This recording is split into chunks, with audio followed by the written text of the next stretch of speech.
Hello. Not in my lifetime channel, and just as we start the stream, Calc has actually just joined the stream as well. Just like start the stream. How you doing? You both? I've just been cleaning for like 2 hours, so I'm ready to start drinking. Isn't it close to your bedtime, Al? Isn't it close to bedtime? Go to bed. Wait, what time are you in the United States? Big up everyone from our stream, giving us a raid over from his stream just now. Big up DC, good to see you.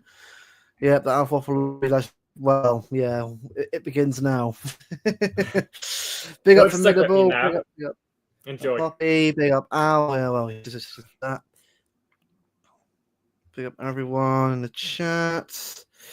Yeah, I'm all good, DC. I'm all good in good. And yeah, it's a Joe, after the start of the game today, obviously, you know, we're all thinking it's gonna be another boring game, nil draw. It was a tough game, to be fair. Yeah, but we won. We won the game 2-0. You know, it's perfect. It's definitely nowhere near perfect, but when you got it. I asked for it. I asked for a win. We got a win. So, yeah, I'll take it definitely. So, I mean, look, we'll start with the actual lineup show rather than sort of waffling on about parts of the game. I mean, the lineup came out and it was a mix. I thought, okay, the defense was fine. Didn't really mind too much. It was all right. Then I got to midfield. Okay, fine. Then I saw Bernardo right wing. Thought, oh. Yeah. I just thought you could have had Doku and Silva there and have a perfect team there. But you had to put Bernardo Silva in that team. It wasn't that bad today. I've seen worse performances from Silva today, but that's not the point. It's like we keep getting inconsistent teams at the moment, and we're team's going to be right. Look, I'm not asking the perfection there. You've been getting it at all from us right now, but it felt really weird. That's all. But I'm about to defend Pep Guardiola. Sorry, what? We already know Al's opinion on Pep. We know how he's going. I was worried when I saw Bernardo Silva did, but what Bernardo Silva did all game was he shifted to the right back spot, and so did Nico Gonzalez whenever Matheus Nunes pushed up. And they kind of covered that right back area, and they stopped any counter from going through that. And they forced all the balls to go down the other side of the pitch, where you had O'Reilly and Guardiola who can handle those counters better. And Matheus Nunes ran up and down the pitch to get back into position. But they bought him time to do that, because that's why Bernardo Silva played him, I think. And I think that's what Pep wanted all season from Bernardo Silva. But that's not what he's gotten from him. Because he always knew with Nico Lewis, with all the players that have been right back, that they haven't been good enough. But this game is what he's been trying to get from Bernardo Silva all season, I believe. Off the ball, he was okay, not as good as he's been in other games, but he was okay. On the ball, he was a lot better. Positionally, he was where Pep wanted him to be, which is why he plays him. And most importantly, he contributed. When he had the ball, he went forwards. So often this season, he has the ball, turn around, go backwards. This time, he went forwards. And I like to believe that Pep sat down with Bernardo Silva and said, listen, mate, you can't keep passing backwards. We need you to play some balls forwards. And he did.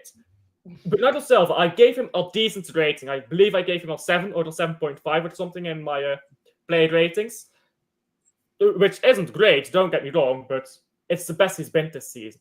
And all I hope is that Pep Guardiola doesn't decide to play Silva every game now. Because Silva, he can still have that 1 or 2 good games. Players who are washed will have that 1 or 2 good games. But he's not going to consistently play like that, I think.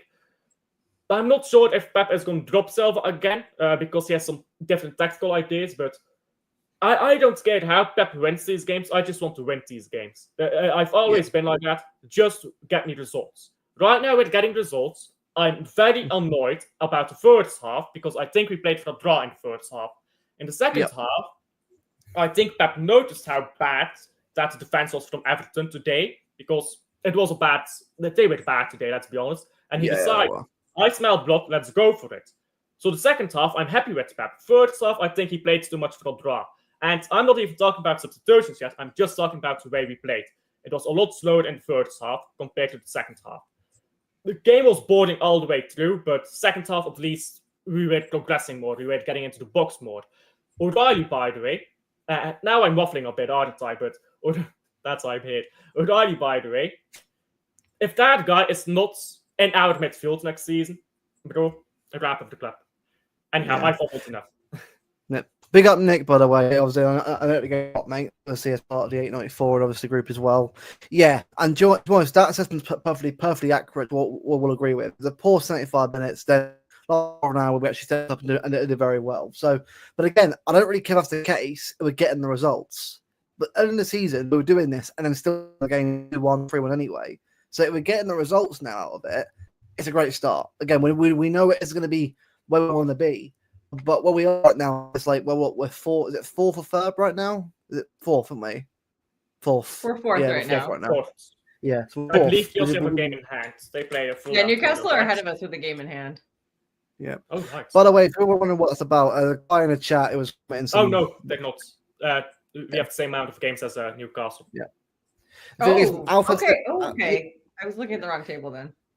Yesterday, Alfred, same issue yesterday in his stream when we were for the Blue Friday show. People seem to be doing weird accounts right now and being obsessive of different people now and what they're saying. If you're doing that, creating accounts and you're doing that, you're wasting your time because honestly, here we'll just block you and ban you because you're going to be that kind of weirdo, not actually involved in the conversation and just commenting weird stuff. I don't do that here, not as Alf. So they're banning the Sims too. They're getting kind of weird. Yeah.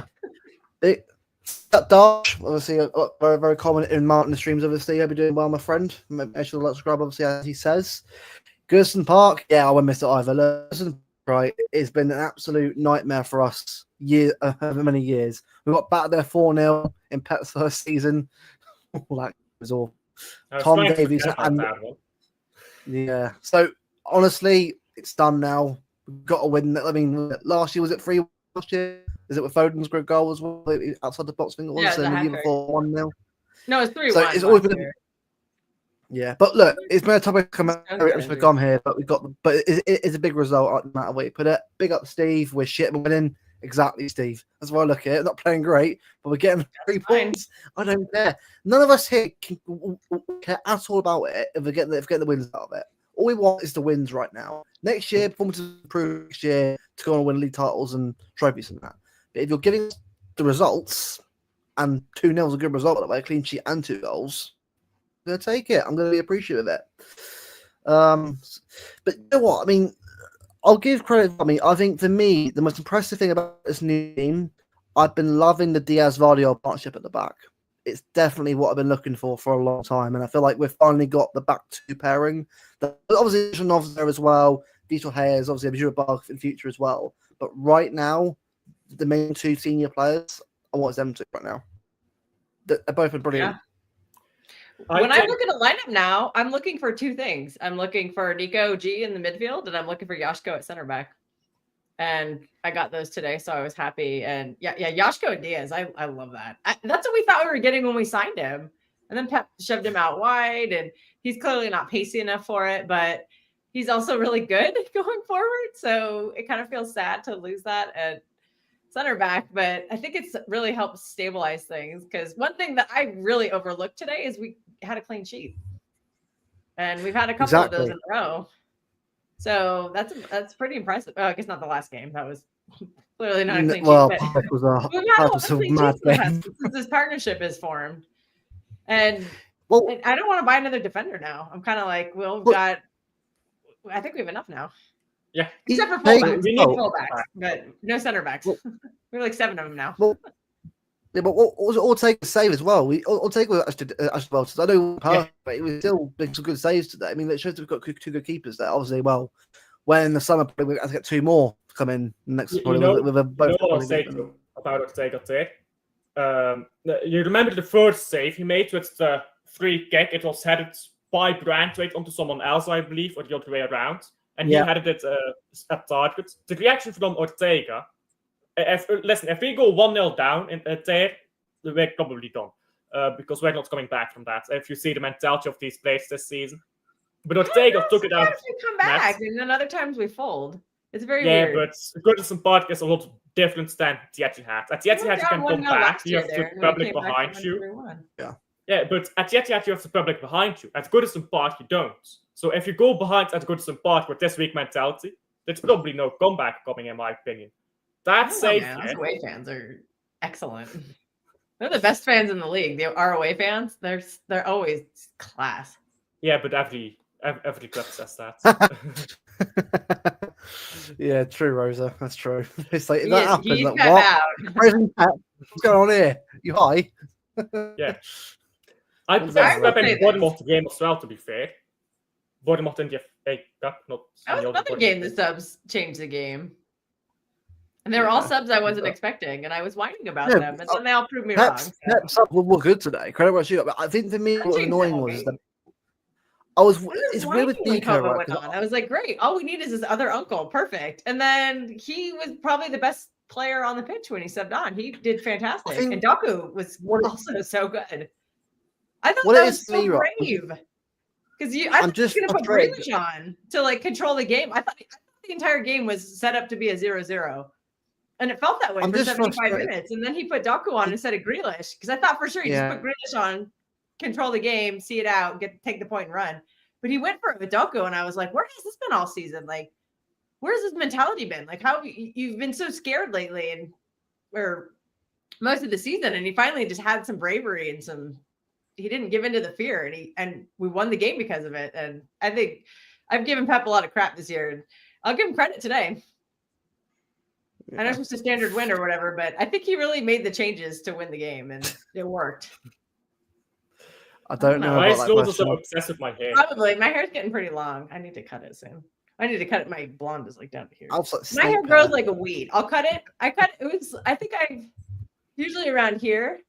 I got that done in January. It grew like an inch, and like it grows so fast. So yeah, Nick, exactly. I saw that today. A lot of respect for KDB. KDB today wasn't great. I thought KDB today was a bit. Well, KDB today kind of shows to me that look, what he's asking from an contract for me, he's not doing his performances week in, week out. We can't be paying someone that kind of money week in, week out. As much as we want to keep, we love KDB. In this channel, when I was everyone in the chat, we got to think about a player who's going to be more consistent than him, because that Palace game was brilliant, but today he's quite dominant today. Think of it this way: how many people were saying we have to re-sign KDB or give him a new contract after today's game? I didn't hear a single person say that. I'm doing it. We're all doing it. We're flip flopping because should we keep it? Because I have said since the start of the season, even if De Bruyne is not as good anymore, give him his extension, for 1 year because he's willing to take lower wages. He's willing to do that.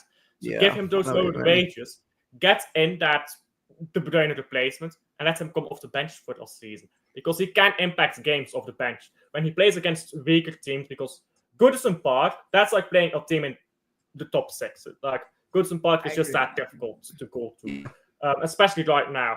So De Bruyne at Goodison Park, he's not got that anymore. He's not got that energy anymore, especially not for the 90 minutes. But play him against weaker teams like Crystal Palace, with all due respect, you'll get something out of him. De Bruyne, for 1 season more, on lower wages, while having that understudy, I suppose, in, I want that. But it's not going to happen now, so it's too late. But I'm not flip-flopping on that. I've been consistent on that since January, I think. It doesn't sound like it's going to be Florian Wirtz, according to people. Well, the thing is, with the whole Verse stuff right now, if you're seeing stuff from Madrid media and from Bayern media, remember, a lot of it's PR bollocks. Madrid right now has lost to Arsenal in the midweek. They need their fans to be on side rather than going at the club. So whatever they can to alleviate fan concerns. Say of Haaland. You remember when the Haaland thing was going on a few years ago? And I was saying, Madrid agreed a deal and saying it was Bill that reporting it and that. With transfers right now, you've got to kind of leave it until the summer. Right now, we have no idea what's going on with him at the moment, apart from what we're hearing from people who can trust.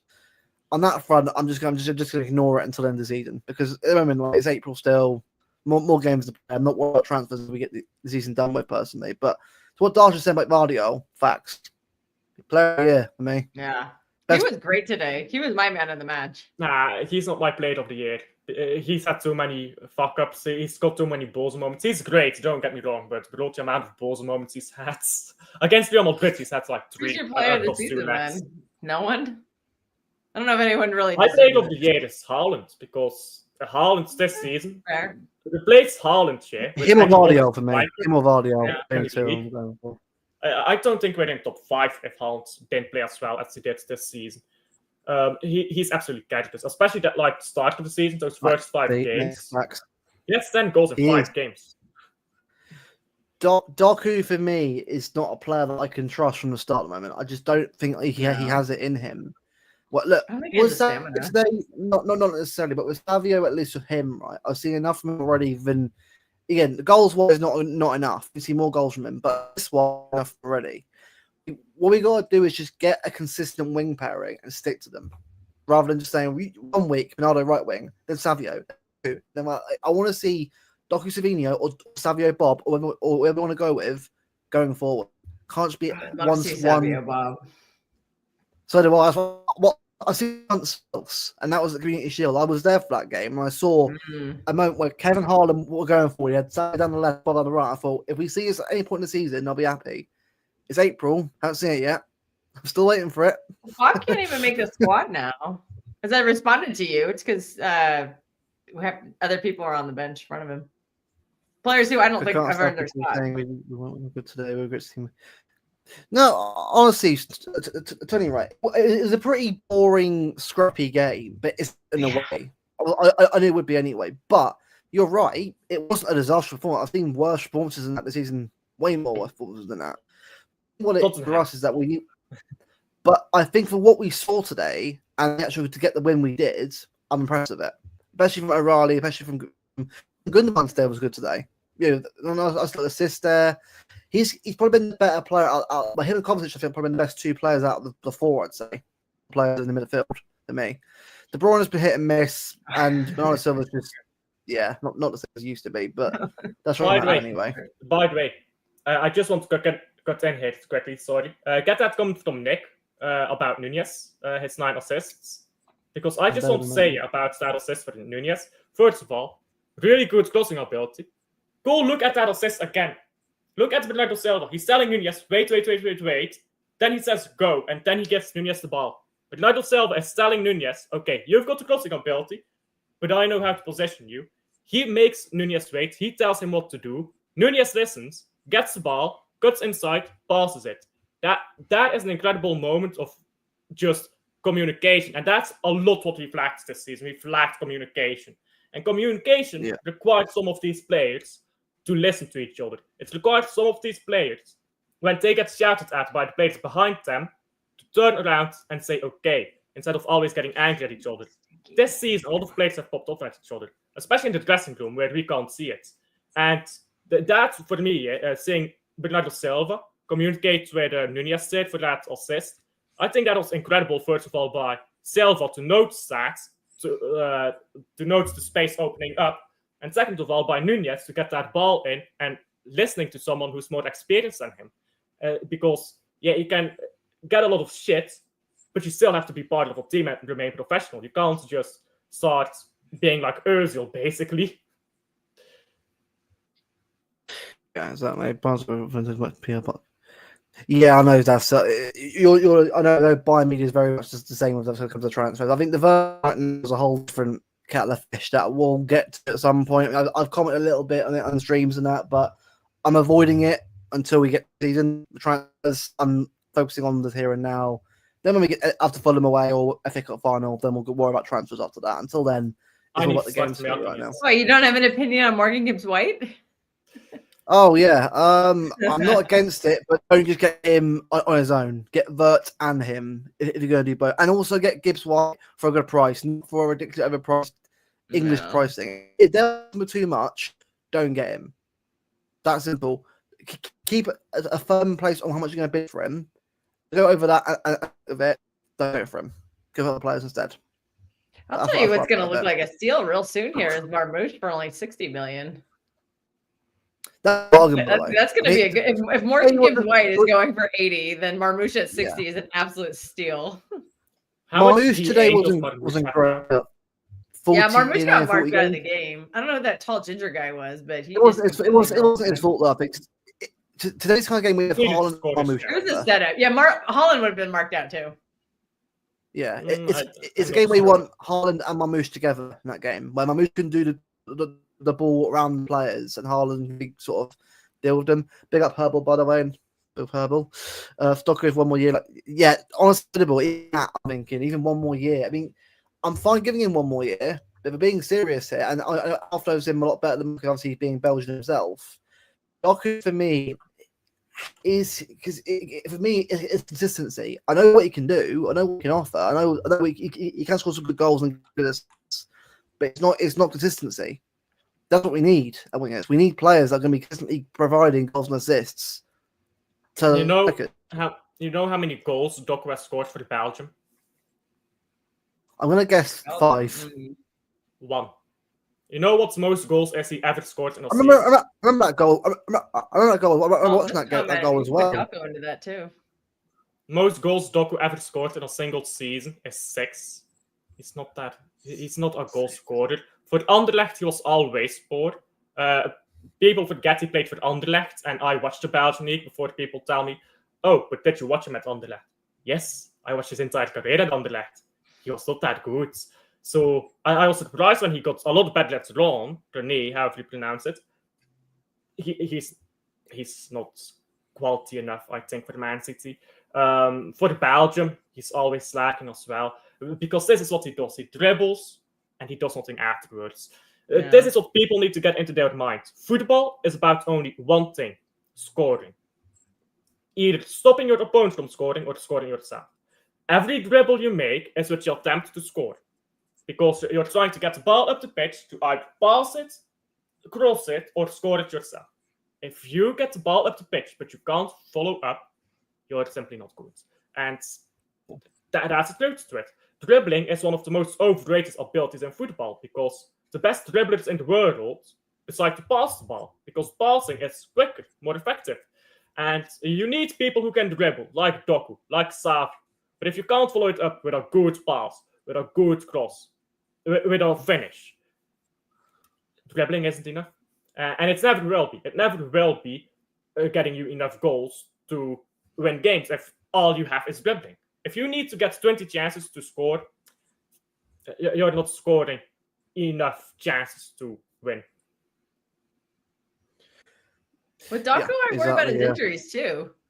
Because he's been injured quite a bit at a young age with the same hamstring problems. And his build suggests that maybe he'll have more of those. Kind of like Reece James has the hamstring problems. real stocky, speedy guy. I don't know if that works. I don't know if he could shed some weight, and maybe that would help. But I just get worried about his health record because he missed a lot of the first half of the season, and he had a lot of absences last season also. And Pep made the comments about we can't keep these people we can't rely on. So I think he's kind of in that bracket too, like with your Akes and your Stones, who we know are injured all the time and will be. But unfortunately, I don't think we can get rid of them because of their, well, at least Stones, we can't get rid of him because of his wages.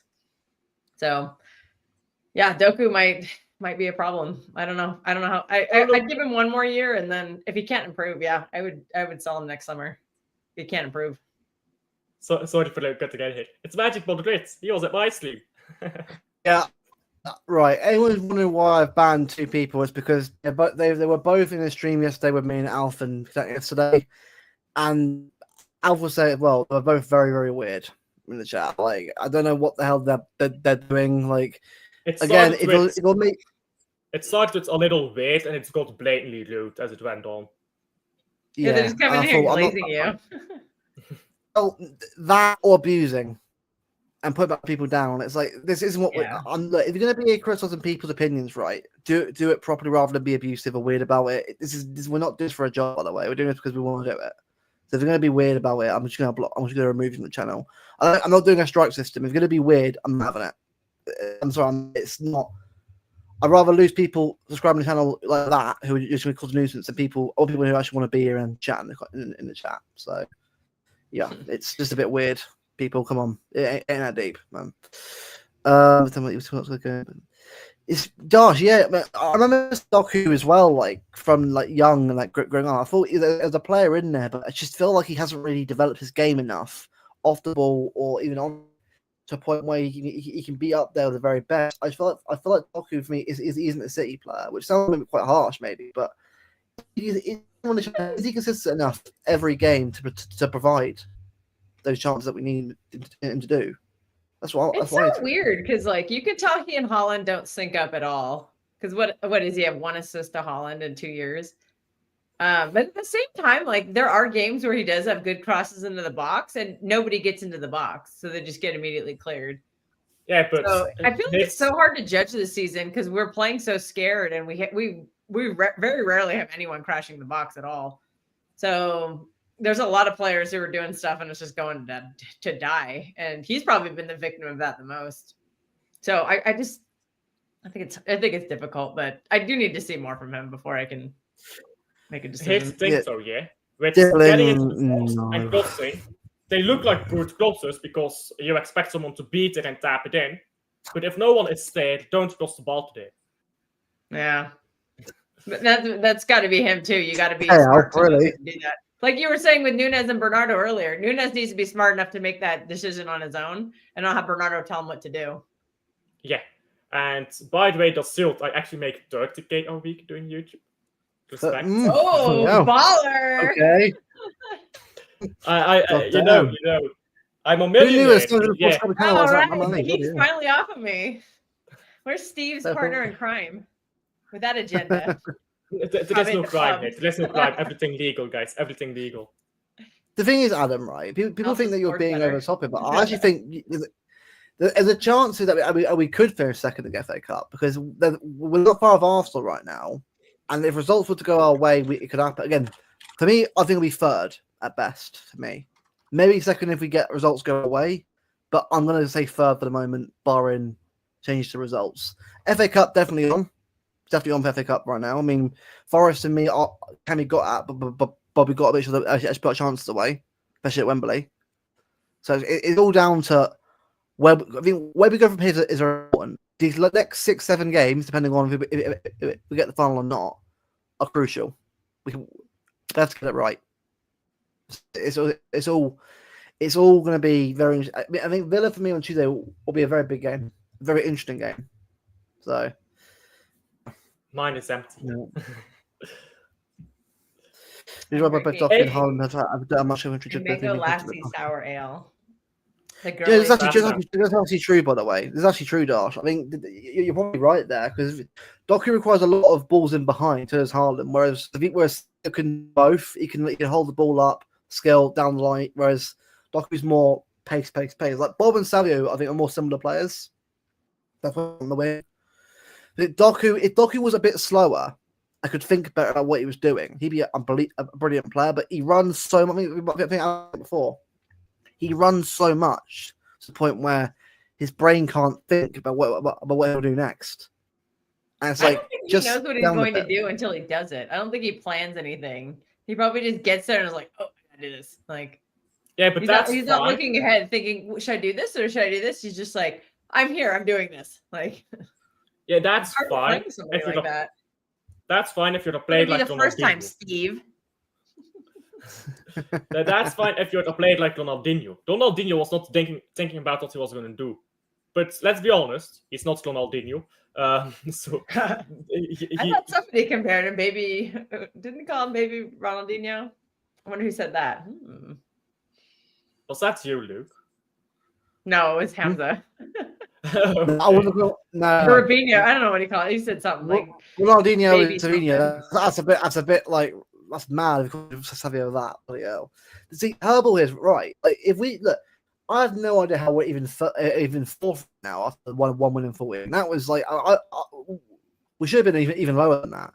But the fact is, we're what fourth right now, far off the position there. So it's mad how I think for me it's much more the league being the way it is really than anything else. But yeah, league is crap. Big up, he's just joined us. Again, bro. You got the message. Cheers, Mattias. Cheers. I'll give you guys a Mattias and I have been looking for a stream to drink on, so how are we? I told him I might get on this one. Chilling in it, everyone. I'm the only one without water. I need to get some water. 1 second. Are you old enough to drink? I'm 22. I'm 22. Yes. Oh, bloody hell counts. Big connect. Me and Al on the Friday show. I'm down on social media. It feels like we lost the game, doesn't it? Mateo, the thing is with me, right? I've had someone go at me for having a go at subs like, well, the subs weren't great at the time, but they actually went really well. Fine. I said I was proven wrong. It worked. Cover came on and scored a goal, but people don't like that. They have to call you out for some reason, rather than just say, you know what, you got it wrong. Everyone was thinking the same thing. Everyone was thinking, bring off Nico and Savinho for Cover and let's bring on. Was it Cover and Doku? He bought a winger for a winger. It was a like substitution. Well, and if they just done Savio on for Bernardo, sorry, not for Bernardo, Doku on the right, Savio on the left, but it worked. I'm not going to say it was wrong, but people just want to be proven right and have a go at you for getting it wrong. Guys, it's during the game. From the subs, when he made them double subs, it's clear that he wanted to draw. Let's face it. Yeah. If he wanted to go for the win, he would take Bernardo Gundo and put up more attacking players on the pitch.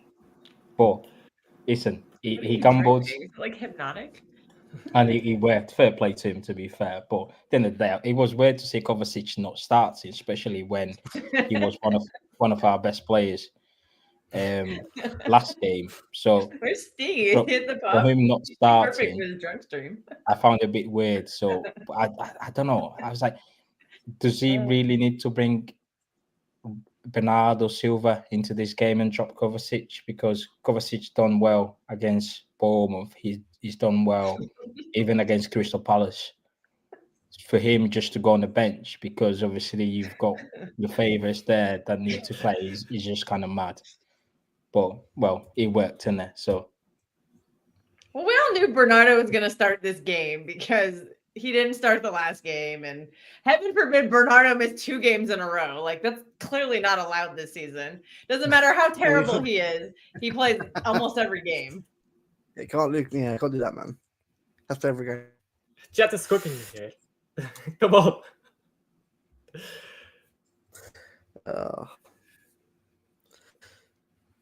Yeah. You know what, though? You know what? Savio. I think Savio. People are talking enough about Savio. He didn't really do anything that game. Let's be honest. I think he had maybe one good cross into the box. He didn't do much. Stop him that chance. Steve. Alf's 22, by the way. He's like feeling 22. Mattias is like, I need another drink. I'm 25 in 9 days, so yeah, I'm How you're old. That's cute. No comment. Anyways, you're ancient. Yes. Even though I don't look it at all. I don't look 22, but I don't look my age. We'll just say that. I'd have to guess you're like, honestly, if I had to guess, I'd go 32. Sure. Yeah, sure. How old are you? 32, 30. No, I just turned 40. Like a couple weeks ago. 40. Yeah, you don't look 40. I know. Thank you. I'm telling you, the key to that is sunscreen. Sunscreen on your face every day. That's literally it. I don't wear makeup. It's all sunscreen. What's the weather like? I use sunscreen every day. Well, I live in the high desert, so I have to because there's just the sun is so like high elevation. It just you burn so much faster. So sunscreen every day. Where are you from? I live in Nevada. I'm from California originally, but I live in the state next door. Yeah. Second worst states. California, second worst states. That's why I don't live there anymore. Fair enough. California is beautiful. It's absolutely beautiful, but it's difficult to live there because it's just not run very well. So Nevada is like way cheaper. I sold a condo in California and bought a house. I had money left over. So I traded in a 1-bedroom condo for a 3-bedroom house. What you guys make of the obviously what you guys make of the game? Because for 84 minutes of that game, I nearly fall asleep. I can't lie. Yeah, bro. Yeah. I was a lot of going people to posting about how boring it was. Bro, it was awful. It was awful. First half, bro. If you like, I don't think a single neutral fan finished that game. Same with the Man United game. That United game was much worse, but this was not much better. I think second half it was better for Everton. They could have easily scored. Listen, fair play to Ortega. His distribution is awful, but he made a few saves to keep us in the game. But the overall game, man, is just poor in quality. It's like two teams just we don't want to lose, but we also don't want to take any risk. It's like every time the ball was going to the wingers, like Bernardo, it gives 2 touches, do a 360 with the ball, give it backwards, recycle again. Man, I was like, for me, it's just been. We had a ton of possession and we had fuck all with it. It was just like, to be fair, the final third didn't exist. Yeah, but he goes with this type of lineup to play like that. Because if he had the Doku Savi on the wings, it would be a completely different story. You look at when Doku came on, he was very direct. He was just, fuck it, let's go and win the game.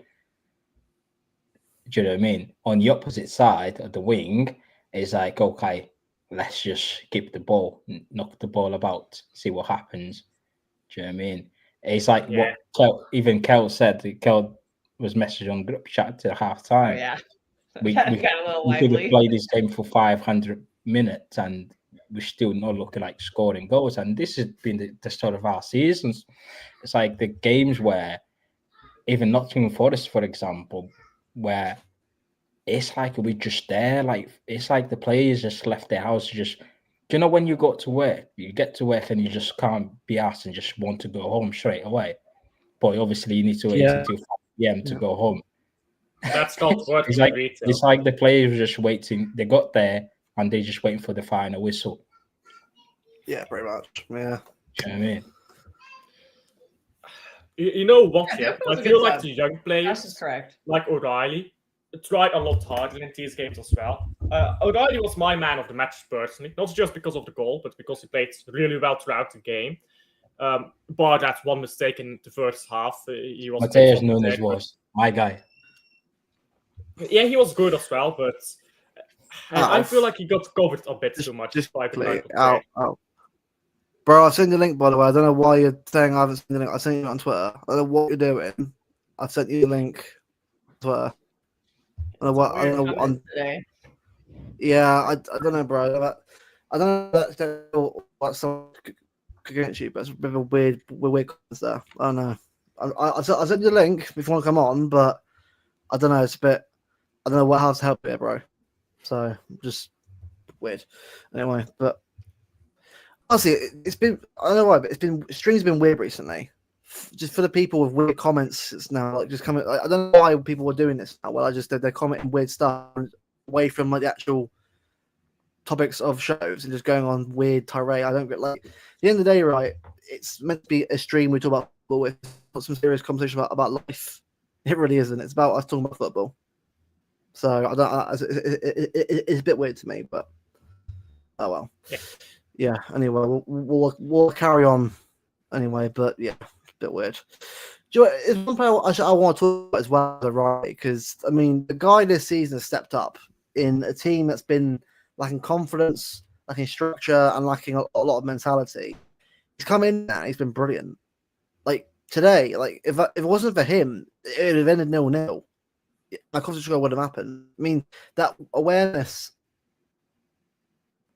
that awareness, like getting to the box, even from left back to get in there and score a goal. It's, I know. I think it's amazing what he's doing, and it's amazing that of the season that we've had this year, we've enjoyed this year as fans and watched the team this year. It's been probably a shining light. What do you guys think? Yeah, it's been great. I think this season has had the biggest problem in this season has been we've had no one who would consistently perform. Since he's come in, he's consistently performed. O'Reilly, Haaland consistently performed at the start of the season, but that waned a bit, and then we dropped down the table. O'Reilly right now is performing consistently. There will be a point when O'Reilly has a poor game, and that's what I'm scared of right now. Aston Villa, if O'Reilly has a poor game there, who is stepping up? And he's 20. I think a lot of people forget this. He's 20 years old. He will have a poor game because he's young. Young players are inconsistent. And when he has a poor game, the rest of the team looks shaky to me. And I think we can get top 3, maybe even top 2. If we win every game to the end of the season, we're probably second. But I don't think we will. I just want to see this team have someone else that steps up than O'Reilly. Because great, O'Reilly steps up again. But if it's the same guy every time, then what if that guy doesn't step up? We can't see O'Reilly week in, week out bail us out. Yeah, but we only play one game a week. Yeah. The season ends next month, mate. So O'Reilly just plays until the season ends. Do you know what I mean? I hope yeah, so. But that's not the problem. The problem is when O'Reilly plays a poor game, who steps up? Right now, nobody. Right now, it's nobody. De Bruyne steps up against Crystal Palace, but De Bruyne, he's not doing that consistently anymore. Well, he's doing that against the weaker teams. He's not doing that against the top teams. Foden's coming back, isn't it? Foden needs rest. Foden should take the whole season off, the rest of the season off. There's something wrong with him, and I'd rather have seen Bob on the bench than Foden. There's nothing wrong with him. I don't know what I was on the bench for. It's because he. Where is it? Where was Bob today?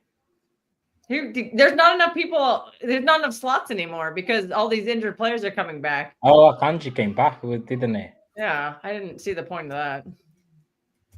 Oh well. Well, yeah. Now I've already said this. Like now that Pep's guys are back, it's gonna be very difficult for anybody to get a chance now. Like I'd rather see Oscar Bob on the bench than just to interrupt here. Just to interrupt. Akanji in midfield. Thoughts? Awful. He just doesn't have the positional awareness. He's not smart like Stones is. He can't do what John Stones could do. And you can only do it if it's John Stones. honestly, because I don't think anyone else has shown that kind of awareness, that kind of like skill, that kind of creativity, the vision. I don't think anybody has that, except for It's not Stone. that he's not smart, in my opinion. It's that that's not his role. That's not what he's grown up doing. He's always been a centre back. I mean, he's been right back for the portions, but it's still similar enough. He's not grown up being a midfielder. He's not got used to that. He's not got the experience as a midfielder. So he makes a lot of rookie mistakes when he's in midfield, because as a midfielder, he is a rookie. It's just not what he does. He can't make the same decisions that Stones can, and I just would rather not see him there. I'm like, I'd rather him just stay back and do what he knows how to do. I think Pep is just kind of forcing it, and I don't understand why. Also, by the way, as well, we got a win. The injuries finally, rather than getting a win and getting an injury out of nowhere, we've actually got a bloody win where no one gets off the game. Facts, it is injury-free game. That's how bad it's been for us this year. To the luck of injuries. Ortega. Yeah, I mean, to be fair, he made a good save. Is it in Branthwaite? The second half, so yeah, he did his job today. He did his job today, but I mean, apart from that, I mean, I thought defensively we're actually right against them anyway. So I agree with Erbil here. If Akanji's going to play, it should only be at right back, because right back's kind of been a black hole for us. I mean, Ake back though. See, my beef with Akanji is that I know that Pep will just play him, so I would rather him not be on the team, because I'd rather see somebody else taking those minutes up. I'm still bitter at him for running Laporte out of town, because Laporte was my favorite player. So, and remember, Akanji was supposed to be our 5th choice center back, and he started every game that season. Quickly something. Lou, you can go to the channel of the people who chat in your chat. That is not the real Connect. That is not the real Connect. It's not him, is it? Okay, thank you very much, bro. These comments that are being made, I kind of look like... I was going to say, because that was Connect when we're doing that. I know Connect pretty well, so thank you, bro, for doing that. Much appreciated. This is what I mean.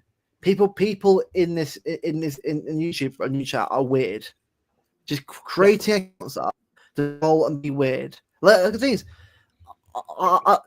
Al, you must connect in a bit. Just let him know that I've sent him 2 links. I thought it was him. Just let him know that everything's all right. I just wasn't sure.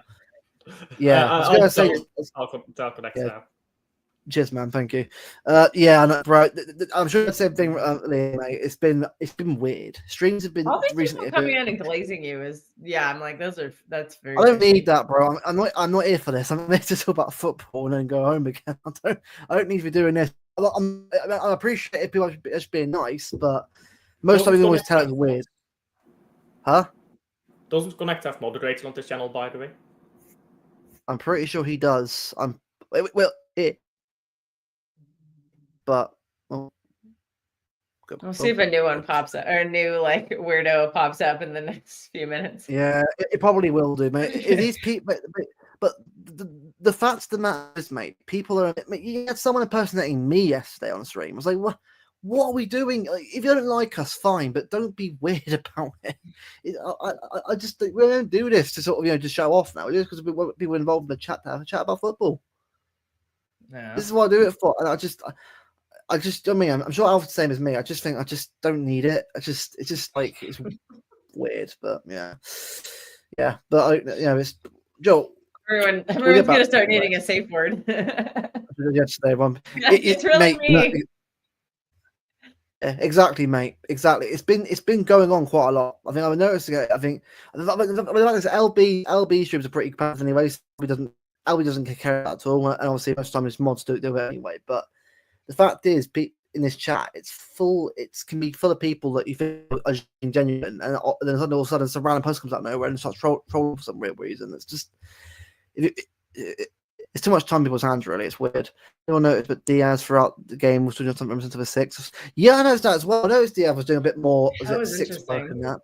It was different to what I've seen written, but I thought he did all right actually. But it's weird because I prefer Josko there. Because I think Josko is more of an all-round better player. I could roll up, I'd say, more solidly. But again, I don't know what Pep's doing in training really, apart from what I see on the behind the scenes stuff on YouTube. But yeah, it was interesting today. Interesting progression from him, but I know it's not. I'm not sure what you guys think. I thought of it, but it's a bit of a weird change up. Yeah, I'm not sure I don't mind, to be honest. That's not the thing I mind. The thing I think is most important is left and right back area and the midfield. I don't think... I think we have just so many quality centre backs right now. That's not the area I'm too worried about. Everyone is drunk as a skunk. It's a silly season.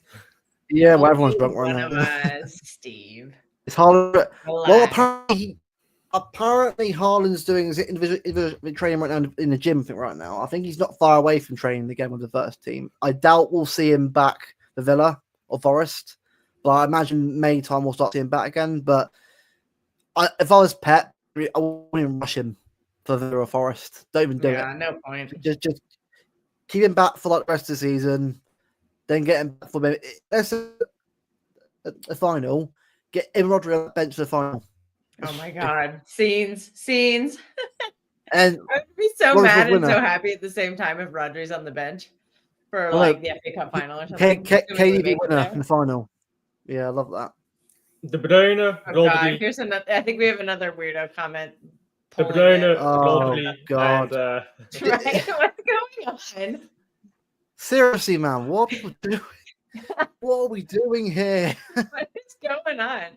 Oh God, there's probably somebody impersonating me at some point. And I'm going to start impersonating Kalk now. Yeah, it's cool. It's the right guy. Cool. Yeah. Honestly, man, it's just like if there's someone genuinely sat there, right, who's literally going in and mimicking people on accounts. If you're genuinely doing that on a Saturday evening, you know what, yeah? I think we give them way too much attention. I think we need to just ban them and ignore them. Yeah, they're trying to get attention. They're trying to get attention. They're desperate. If it's like a bot situation because they all kind of sound similar. Like a bunch of them came in and were like glazing Luke, like, "Oh, Luke, you're so great. This is so," So I'm wondering if there's like some sort of bot thing going on. Probably just the same guy spamming the same comments. I don't know. Because if you have make too many bots on the same device, bro, I'm not going to get drunk from this. This is 80 stuff. This is not vodka. What is it? Get drunk from this. It's like 4%. It's like 4%. Benfica left back. Look at that. He even drinks blue alcohol. That guy's that's dedication right there. I wasn't sure that's the Vardy drink. Benfica left back. Who's the Benfica? I'm not going to get drunk off of 4%. It's not Grimaldo, is it? Is it Orgenes? Not about. Is it Orgenes? The Norwegian. Benfica left back. 1 second. Benfica's currently playing against Victoria. Mendes. Is that what you mean? João Mendes. Oh, Mendes. Are we looking at their keep? Is it Diego Costa? Is he Benfica or I don't know? Diego Costa is Porto. Yeah, he's Porto. Okay. Yeah. How old is Pavlidis now? Is that the team Nico came from? There's too many teams. I can't keep track of all these Portuguese teams. Nico's Porto, I think. He's from Porto. Facts, Herbal, by the way. Facts. Please, touch grass. I've been doing that. Dude, I planted a tree this morning, so I think that counts as touching grass. I live in a concrete city, so I can't really touch grass much. Yeah. Gosh, what I'll do, actually, I'll mod you as well in this channel as well. Just if obviously if you're ever in here till going forward, I'll let you deal with it. Make him a mod here. He can start doing that. Or Yeah, that might be too much work. It's called slavery, actually. I mean, I'd be like Roger doing the captain's armband. He's already got too much on his plate. Well, he didn't want it. I'll mod you now, mate. All right, I'll mod you now. You can sort of deal with it if you see him in the chat. Scott Carson. Scott Carson goat. What? Scott Carson is our next captain. I had the honor of watching Scott Carson play last summer. He subbed on to the game in New York, the preseason game. That is not me. Right, Dash, I've added you as a manager moderator so you can deal with stuff if you see fit, mate. All right, cheers for that, man. Can we ban this fake? There's some fake news going on in there. I think that's real news. No, don't ban them. That's true. That's facts. That's facts. It's banned. No, there's somebody impersonating me in your chat. Can you ban them? No, that's Steve's done it already. Steve done it already. Did he? Oh, maybe it's just not showing for me. Thanks, Steve. That's real. Steve, we're gonna fire you from your. You're gonna get sacked if you don't ban this person soon. No, it's just not refreshing for me, probably. Steve done it already, but there's Potato. She's back now. Hey. No. Sorry, my laptop died. I can't find the charge. No, you just ran out of booze. No, out of liquor. No, I can't find the charge because I was playing Football Manager. So I couldn't find the charge. I can't even find the charge. You were playing Football Manager while we're in here on stream. That's a professional. Come on, get it right. Well, I was playing Football Manager when the game was on. That's how boring the game was, bro. Yeah, you know the snake game? I was playing that. And I'm doing a watchlog too, you know. Oh mate, it's been a wild show, but for different reasons. It's been deleted now. Yeah, it's been. Well, look, Steve's banned the account, but for some reason the comment was still there on your screen. It's gone now. Yeah. Do you know one funny thing that happened today on the game? Yeah. Thank you. Do you know the City fans were singing the Oscar Bob song, and he wasn't even on a bench. Oh man, this is weird. I was like, I was hearing from the telly. I was like, oh, Oscar Bob. I was like, this guy's not the Oscar Bob. He's not even on a bench. Yeah, it's because Foden is there. Foden was on the bench, was he? Yeah, Foden was on the bench. So that's it. That's the problem. There's no room for Oscar Bob right now because we need to have a clear out this season. I keep saying this. If we want Oscar Bob and Echeverri on our team next season, you have to get rid of a bunch of players because they're all there. They're taking up space. Well, he played Bernard in that position, didn't he? Well, Oscar Bob played. Could have done what Bernardo did today. Probably he would have probably done more, to be fair. and I kind of feel sorry for McAtee because it's not bad to come on. So yeah, because every time, the problem with McAtee, every time he comes on, with the McAtee, he gets on the pitch, like even when he starts, he's scored a few goals. Rather than just give him a run of games to keep his confidence or like give him a bit more confidence, he just put him on the bench straight right on the next game. And I'm like, bro, what are you doing? That is Patrick, I know it is. Totally wasn't been mad recently. Have you become a Muppet, Luke? Did he Muppet you? Not yet. I'm sure at some point will be at some point if I can be asked to do it. Hint. Yeah, let's double it. I think I mentioned quite a lot in the away ends. Oh, come on. Chat's being a bit slow today. Come on. To be fair, I'll strokes I played for the umpire here, Rosa. You're not wrong there. We only have one comedian. I enjoy myself. I know you do. I can't believe that so much the game was back. Exactly. I saw that. I was like, well, oh, he's back, is he? No bench, just chill. On you go. There you go. Look what's happening. I will after the stream, Pat. I'll send you the first picture. You can go and do what you want with it, and I'll share it on Twitter. Probably tomorrow. Just fine. Do you know if Akanji wasn't injured? Yeah, he would have played Akanji's DM. He would never put in Nico Gonzalez. Probably. No one watched right? I don't think he's good as a DM. I think we struggle. Well, he's just not positionally aware enough to do that, and I get that. He's not a midfielder. Yeah, for us, we can see that, but not for Pep. I don't get it. Don't you review the game? I just think Akanji's like bang average. I don't think he's that good. I don't think he's average. I actually like Akanji, mate. I think he's a decent player. But but the problem with Akanji, he's got some bozo moments in him. Like, do you remember the Champions League? Remember the Champions League final? Bro, I'm like, what are you doing? Even against Arsenal, remember, like, fucking as soon as we on the kickoff, like first minute, he gave the ball away to fucking I think it was Odegaard, and then he lay off to fucking the German giraffe. Oh yeah. Lucky for us, like the guy's a scrub. Otherwise, bro, it would be curtains in there. His biggest balls and moments. Yeah, I like a kanji. I like a kanji, but there's like bozo gin all over it. It's just like Edison, isn't it? Yeah, we've had bozo moments all season though. Foden in that same Arsenal game, Foden had that pass straight to but a Foden named player on Arsenal. Foden is not in it right now with his minds. Foden That's only needs to go. just That's only needs to rest until the end of the season. They should send Foden to Dubai. Let him clear his head. And let him get his health back. I've said that all season, man. Because you don't look right. And forcing it doesn't help anything. Fuck me. Can you imagine? Yeah, you're in work and you just tell your boss, I'm not feeling well. And then it's just, we just send you to Dubai, mate. Do you know what I mean? Off to Dubai. Fuck me. Fair enough. Do you know what I mean? You get all you... So you're already getting paid hundreds of thousands of dollars a week. Yeah. And we'll just send you on a free trip. Do you know what I mean? Like, you don't worry about your $230K a week. We get paid as normal. Just go to Dubai. Everything is paid. Clear your head. All inclusive. Yeah, all inclusive. $300K a week or something.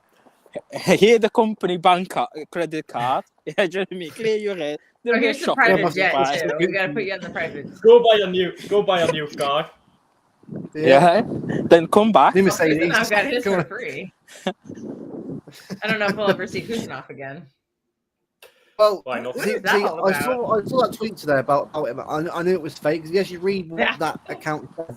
I thought that was obviously a joke, but yeah, it's a joke. No, of course not, bro. But the fact that it sounded so believable is a cause for concern. Like we would have all been like, yeah, something like that probably happened without a second thought.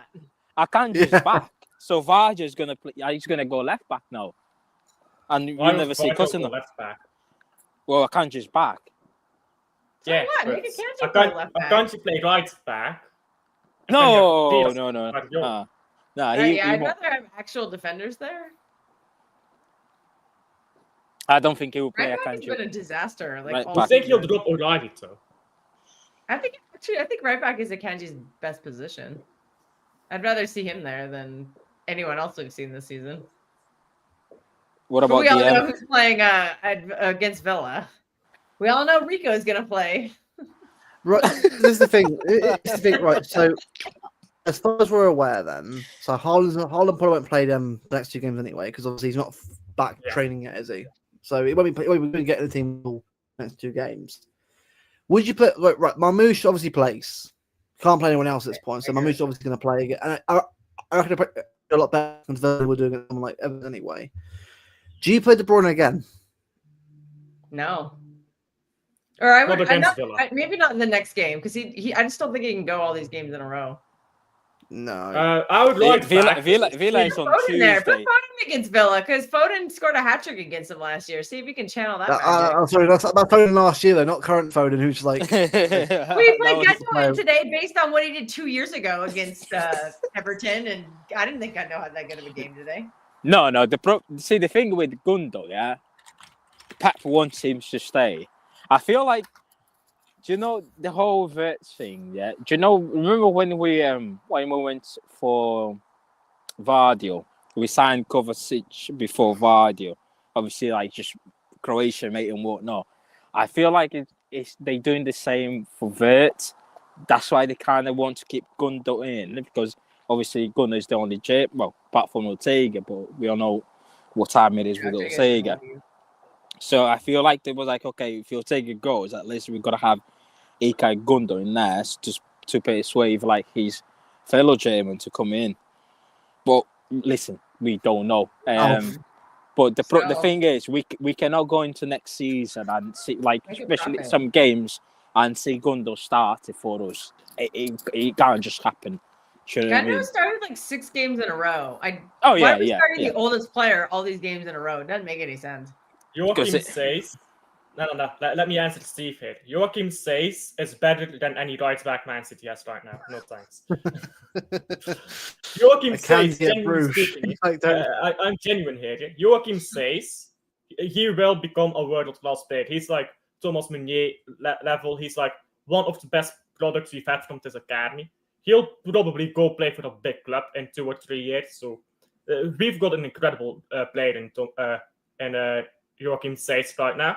So I don't on the Kanji, and I've centre backs that are better than him too. Not gonna lie.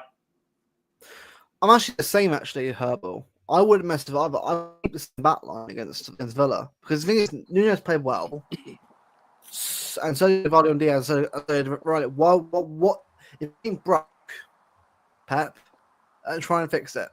The defense for me is right. Like, obviously, you need right back long term, but it's never been after Panaway, Rico or Nunes. Who do you really want right now playing there? Yeah, but you need to remember that he's going to be Rashford. So if it's Rashford, would you rather have Nunes in there or Rico Lewis? I'd rather have a Kanji in there for Rashford. I would go for Kusanov. No, he seems to be banished for I don't know why. I don't. No, he's probably not. He's probably not. Vinny Jr. at the Bernabeu, and that doesn't seem to be good enough. The thing is, right? Remember, he can't play every single game possible. Like, otherwise, it burn him out completely. We have to manage his minutes as well as for everyone else in the team. Yeah, but he hasn't played for 2 weeks. Yashko, though. Okay, well, fair enough. But I'm just Yashko is gonna struggle to start next season because he is so overplayed this season. So it's gonna affect him next season for sure. Like, he's gonna start out very slow because he's just so exhausted and won't get a rest. If we see Bernardo competition Gundogan against Boubacar Kamara and Tielemans, yeah, that's gonna be a long day. Yeah, Kusanov's been benched for like 4 straight games, so I would love to see him come back into the side, but Pep doesn't seem to want to play him. I did not think Diaz was gonna. He will go. Get injured again, and he hasn't. Yeah, I think he will go with Doku and we'll bench Savinho. The problem is with Pep, he plays Savinho in a position where he struggles, but he insists that he needs to play there for the 90 minutes. Then he takes him off and brings in Doku. Listen, Doku done really well when he came on, but the next game he would just go, right, okay, Doku is your turn. Savinho goes on the bench rather than just go, right, okay. Let me play the players in the position where they're comfortable to play, and just allow them. Do you know what I mean?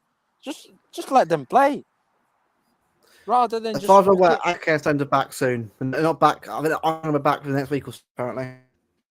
Would you keep between Ake, Stones, and Akanji? Because I think 2 of 3 have to go. Akanji will stay because of the homegrown quota.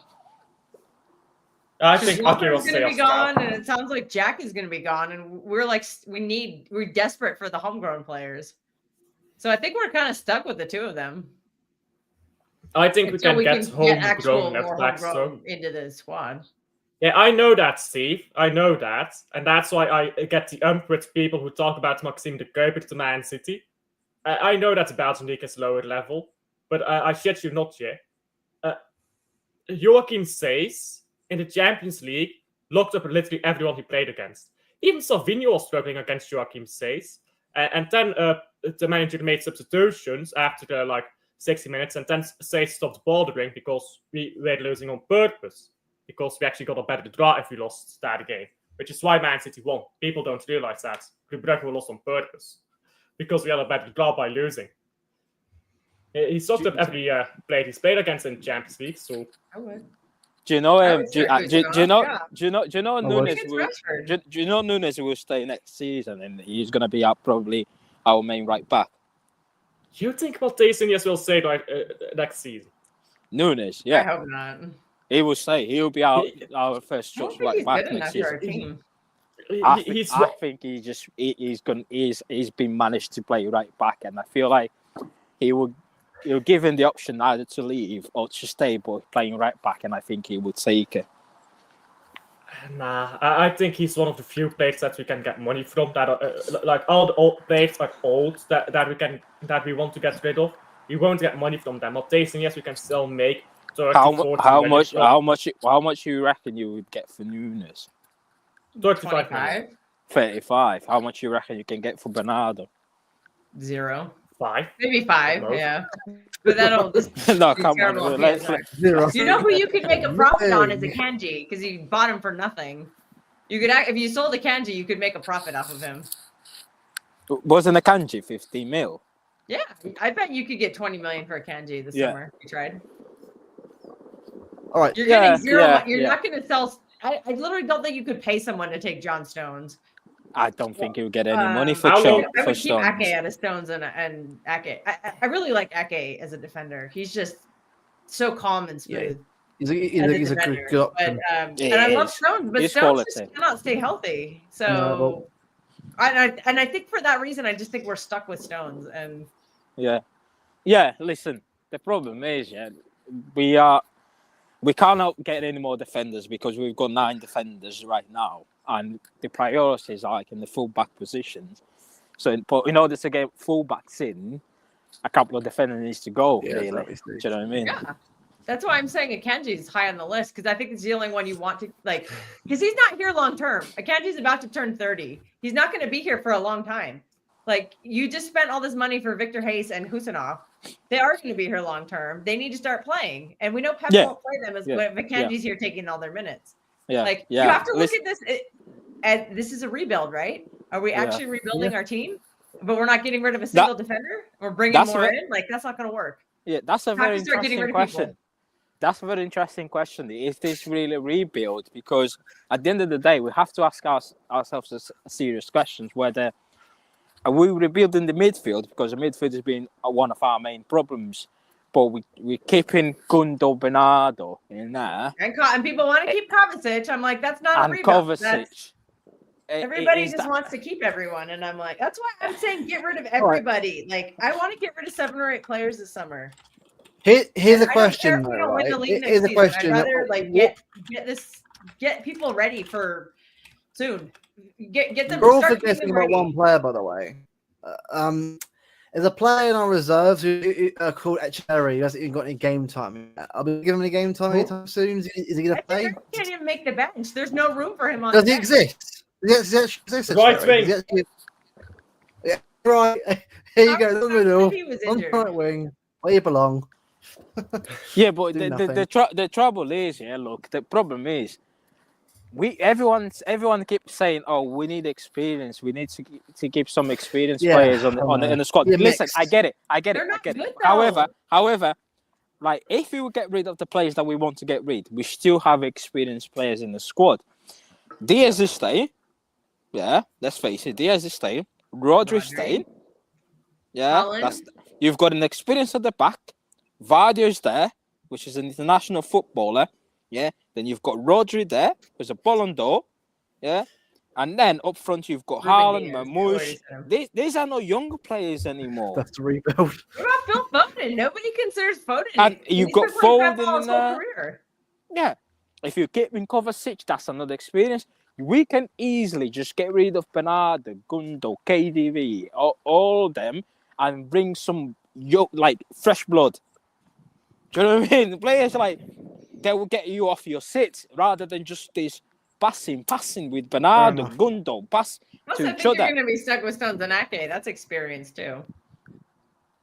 To be honest, Dash, I didn't actually realise he had injuries. I know he injured one. I wasn't sure if he had more injuries or not. So if that is true, then I don't mind us managing him. No, he was in training. The City Twitter page, they post him in training, all smiling. They keep showing them. They keep teasing us. It's like, oh, he's there. He's on every winning team. Yeah, already for Goodson Park, and Echeverry was there.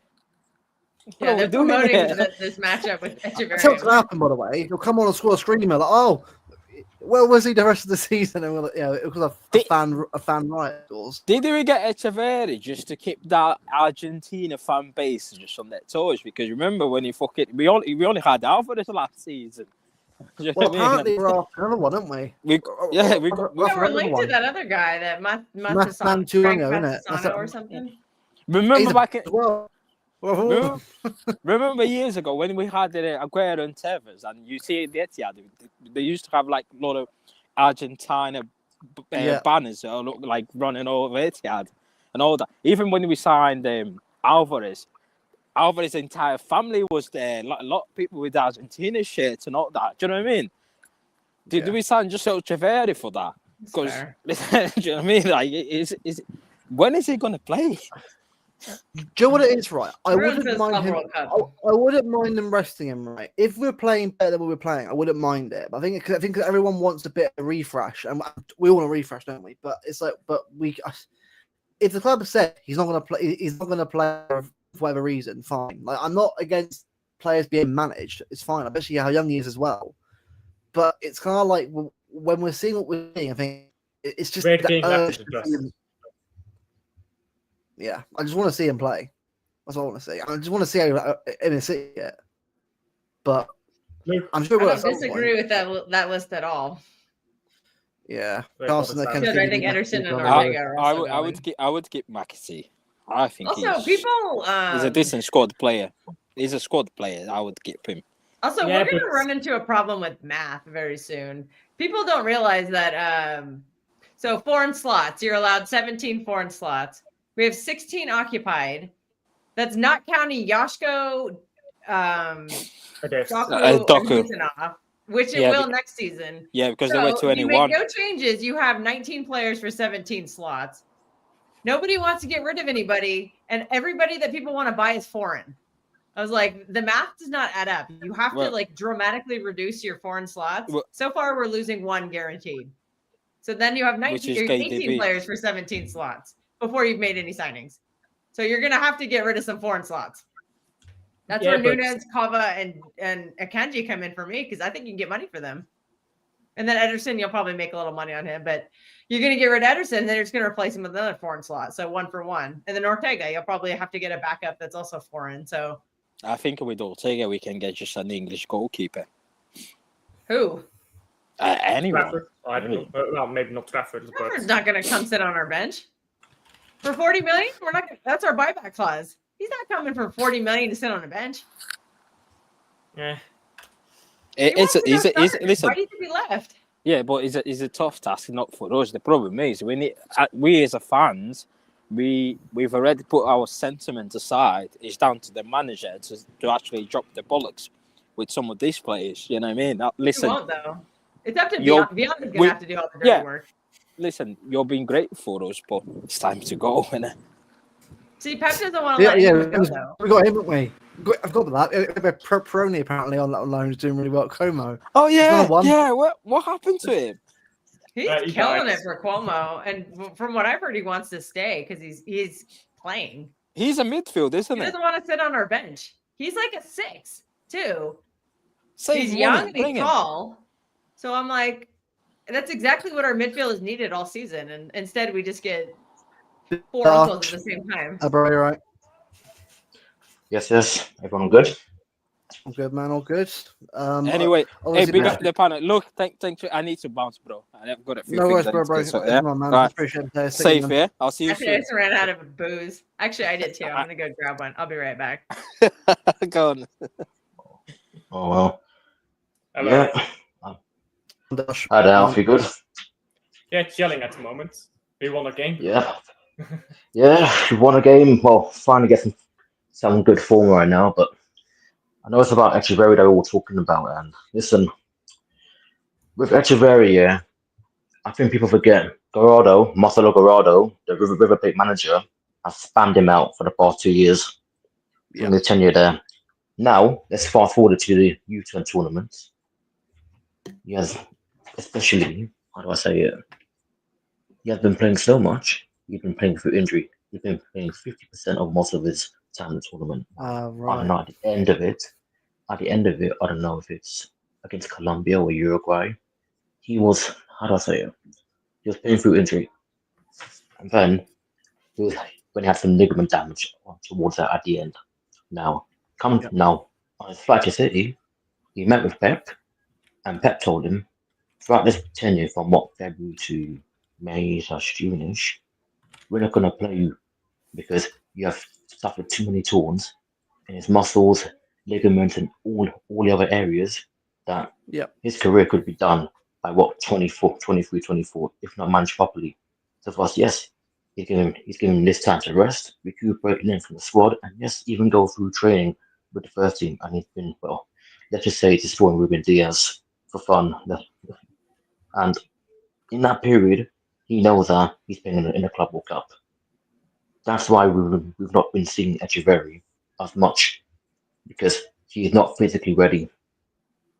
And I know people want to see Echeverri, but you gotta think about his career. Yeah, that's fair, but that's fair. But they don't say anything about that. A lie. Yeah, it's fair. They're really not going to say. He's going to go to the hospital press conference. Right now, they're just keeping it silent, and the fans have been left out for a lot this season. If we were told that, I wouldn't complain. I wouldn't complain at all. Yeah. The fans were told at the start of the season, if Rodri is injured, O'Reilly can play for Rodri. O'Reilly has not once played in midfield this season. The amount of things here that the club has said or not said that just leaves fans completely in the dark. Why trust the club at this point? That is my point. That people have lost trust in the club. I'm not saying that you're wrong here. You probably are right. But people don't trust the club right now. It's difficult to trust the club when they're lying to you about O'Reilly's position, when they're insulting players like Nico not Nico Gonzalez, Mateus Nunez, after he played up decent in the game, actually. It's difficult to trust the club at that point of time when you went 1-win in 14. I don't mind Echeverri playing. I don't care about play this, play that. All of these players will leave Man City and I'll still be here, hopefully. The thing is, I want to win. And if we are drawing games, there is no explanation for why Echeverri isn't on the pitch, or at least on the bench. And Pep keeps playing the same players. I'm going to ask these questions. And if the answer is he's too injured to play, fair enough. Why don't you tell us? You know why, yeah?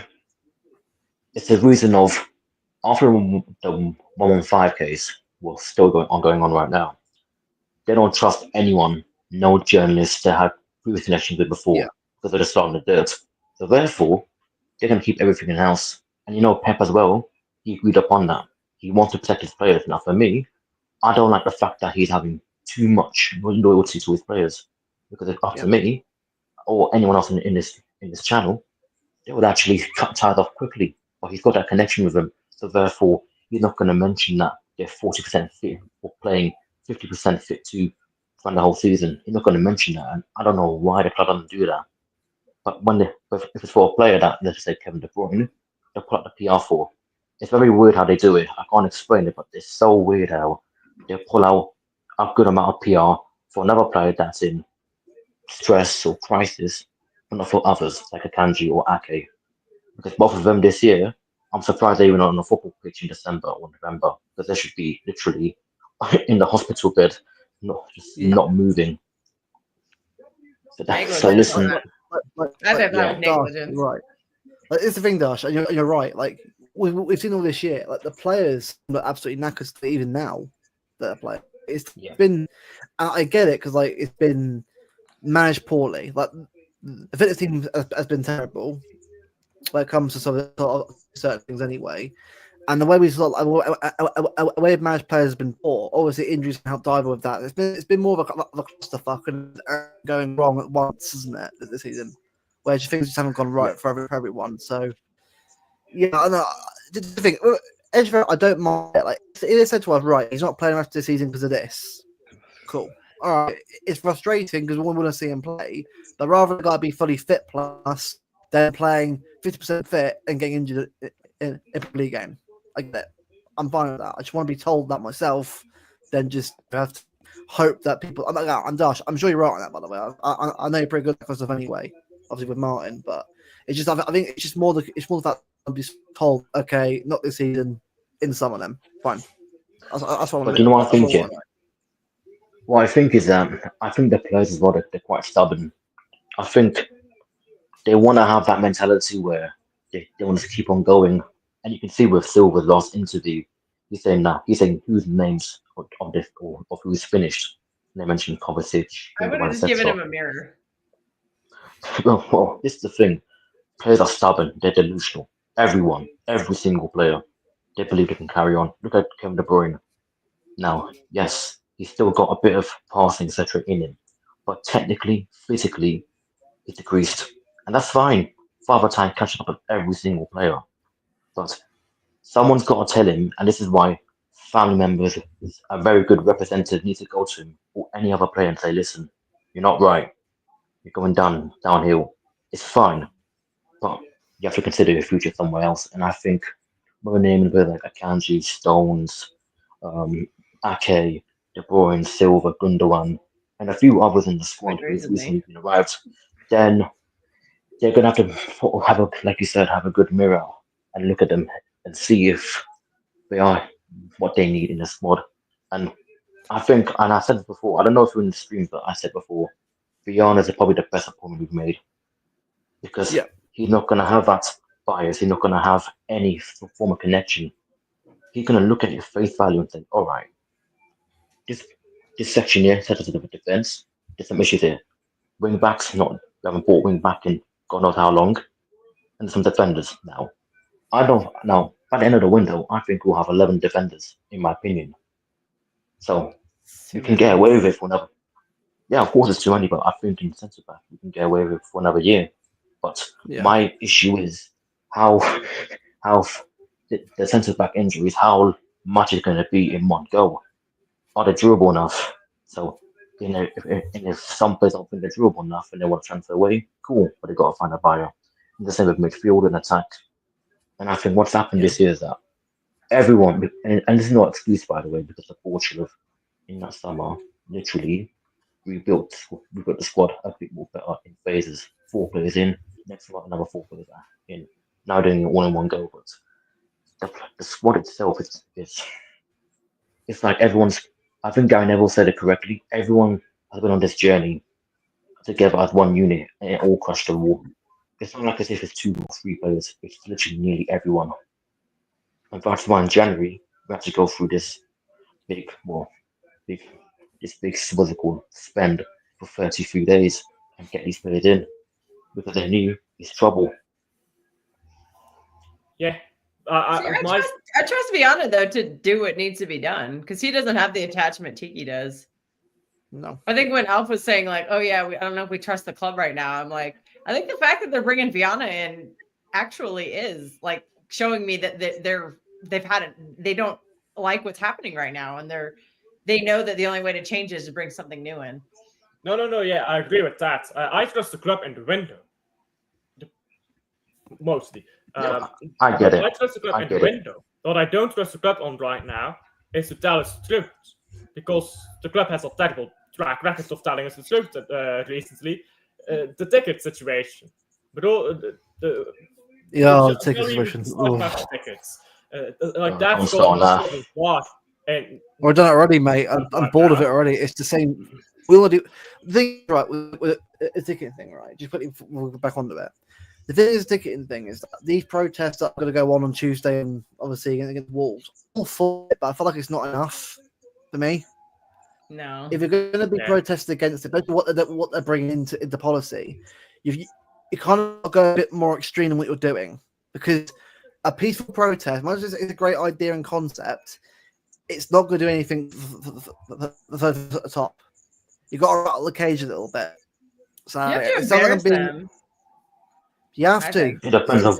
I would say all the season ticket holders, go to the game, get your ticket stamped to say that you went to the game, and then leave, so that the whole stadium's empty. And I think that would embarrass the upper executives. Like they would be mortified by that. But then on the books, it looked like a sellout, and they can't ding anybody for not going to a game. But like, I think you just need to actually embarrass them like a lot on TV. Like have it be a dead stadium for the wallet. Nobody sings, nobody's there, nobody's buying anything. Like that's how you get their attention. These little tiny protests, I don't think help. But if you just actually embarrass them like that, that might actually get some attention. Yeah. The problem with this is that there's a lot of club officials, City fans in the board itself. They actually support this. but they actually can't say anything about it because they'll lose their job. And I get it. You need a job, you need to take care of your families, etc. And we all get it, but at some point, something's got to come to shove because I think with the protests, it does, it's all opinionated, by the way, but it depends on what type of action they take. So, for example, I think for 9 minutes at I forgot Leicester, that was symbolic because that represented the amount of ticketing staff we had. For Villa, it's got to be something similar to that or a bit more better because each protest has to be a lot more. Yeah, that's very symbolic. Gosh, the thing is that you go from a 9-minute protest, which I was all for, and for both combined together was good for first protest, but in that game. To then go to another quiet protest with nothing additional in the game, and then a 6-minute stay in. Like you're going back. I get the whole principle of it, how obviously and a principle of what it means, but it's not going to do much in terms of what we're trying to achieve. I know we're not there ourselves. It sounds a bit critical what I was saying about, but thing is, with protest, you've got to actually make a big significant difference and cause a ruckus that the media's going to pick up on it, and that's the club on it. Because I get you want to keep the club obviously and the fan relationship together. But the problem is the club aren't doing that at all. The policy brought out for season tickets is ridiculous. A minimum of 10 games to attend, which bear in mind, by the way, it doesn't include, let's say you're ill, so you have kids you have to look after, family members to look after, obviously, in caring situations.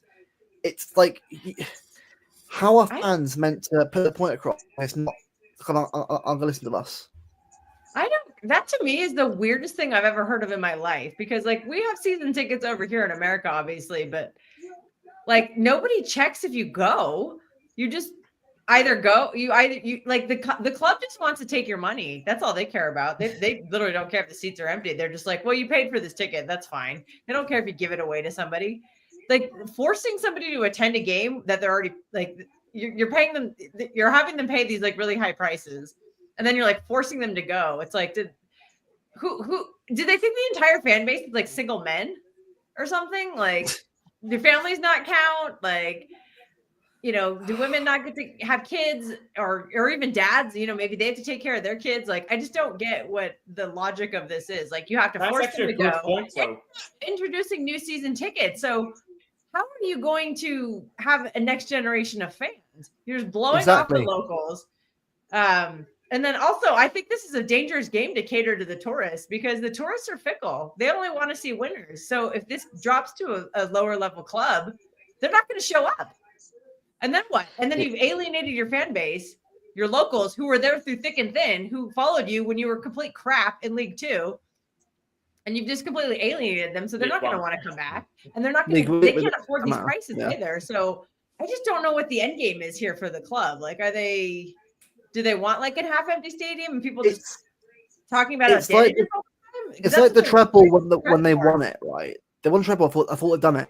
That's it. Big. We've done it. Like, guys, well done, brilliant. But the effects of you being a big club from that moment doesn't straight away. You kind of have to keep that success for a number of years to a point where in 10, 15 years time, when the kids growing up are around my age or our age, they're going to go to the games. It sounds like I'm being like really good, but success at certain clubs doesn't always happen way, and the family doesn't grow the same way. You kind of have to like look at it like this. Like the kids, like me growing up, I've grown up watching David and Aguero, even like for early teens. Obviously seeing like De Jong also before obviously coming in 2007. That was different because it was a different part, a different time of the club where the club was still, growing still into a new area. The problem is you need local fan base all the time because the local fan base were the ones, as Kelk said, that were there. They were there. We were there. Sounds like we weren't there at all. But I wasn't even born at that point anyway. But even born in 2000. So without these fans, be getting this like loyal fan base as you would be now. And I feel like the club are they're rushing into the popular part of everything, how everything is before they even got everything established. Like this hotel seems really weird and out of place now. Like, we're doing this now. Why is there a need for a hotel right now when you've got a first family trophy and a first treble done? Surely it should be about building that success going forward. You build stuff around it. It just feels like the club's trying to rush towards that massive big cash cow before they've even got everything else sorted out in place. And it's the arse. You know what? You know what's so funny, yeah? This model reminds me of the Barcelona model that Ferran wants to create. Yeah. This is the thing, and it's also that you can't compare Manchester to Barcelona. The tourist attractions, the amount of PR around each city are completely different.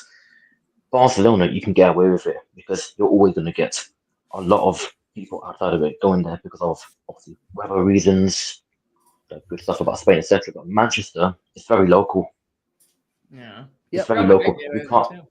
It's too local. So if you try to put a tourist attraction in Manchester, more times it's gonna fail unless you offer a USB. For example, the hotels, the what's it called, expansion of the stadium, and obviously the co-op and everything around it. But even then, how many people around the world, which I don't want to say tourists, but people or like tourists, etc., they want how much they're willing gonna pay, because if they give out prices, so let's just say 1,750 for, I don't know, 2 adults and 3 kids, let's just say, that's gonna price them out too much. We're not gonna be there. So this is the thing: international fans and local fans are not benefiting. Oh my word, Hotel California. Hotel Blue Wall. Welcome to the Hotel California. Oh, good. This is the thing, right? As well, Dash, as well, right? This whole blue wall thing as well that I mentioned as well. They're trying to do this Dortmund thing, but the thing is, if you want to do a Dortmund thing, you've actually got to have the loyal fan base in there.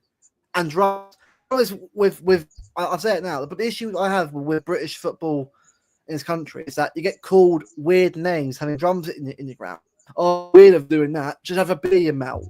It's all the piss head mentality in this country still, rather than actually backing your team with good ways. Like for me, when I see European fans like from like Belgium, Germany, Netherlands have this kind of drum stuff there, I love it.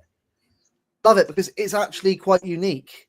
Unlike when you have it makes the atmosphere better when you see that because it makes you feel older. In English football, it's very quiet. You go to the ground, it starts really well, come on, and then dead. You know what's so funny, yeah? Anfield's dead too. It's a drop across the league, man. Anfield's dead. After they sing "You'll Never Walk Alone," you hear nothing. When PSG came to town, all I heard on that entire broadcast was French. I'm like, when did the Scousers learn French? It was completely dead in there. It's bad PR in this country. French for a while. On va parler français? On y va? Yeah. Oui, je parle un peu. Je parle un petit peu. Well, I was Paris when we played PSG away. The Parisian fan culture is incredible. In terms of like PSG fans, how passionate they are. It's a different world and a different league to English football fans. It sounds like I'm being harsh here, but even Alpha agree as well. Obviously, English football fans at times, it just feels like there's a real like lack of want to do it. You actually got to put the effort in that if you want to have a good atmosphere. So the club as well. You know why, though? You know why? It's because of the 1980s. The 1980s, you need to see some clips of the 1980s football fans in England. They were different. They were different, but after like the 97, the incident with Liverpool, that's when everything changed. That is why they made the Premier League. That is why English football got banned from European football for 5 years, I believe. That's why they banned standing up in stadiums for a while. That's why all these things changed. And football culture in England, ever since then, has been dead. Because England has failed to police their football fans that they had back in the 80s. And that led to England now over-policing everything. Everything is over-policed. And not just by the rules, by the English fans. English people. Yep. You go talk to someone on the street in England, You say hello to someone in the street of London, they will look at you like they saw a ghost. You go say hello to someone on the street in Bruges, they'll say hello back. And Bruges, I noticed that. Bruges is like a big city, and the big cities are already more cranky than like the rural areas. In the UK, you could be in a rural area and try to talk to someone. They will not want to talk to you. It's a cultural problem at one point. It's a policing problem, too many rules at points. It's a club problem, trying to put in too many tourists. It's so many problems, and when it's bro, I'm not 14. It's so many problems come together. Yeah, and it's also, oh my words, bloody hell! He's not old enough to drink. I told you.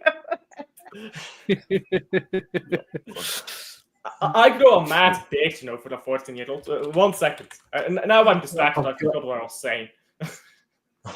You know what? Yeah, and I'll make a great point, and it's the fact that if you look at Britain, 2 decades ago, and even just that 3 decades ago, the British media itself, they've put this PR of footballing hooligans, and this idea, this notion spread around England itself as a bad thing.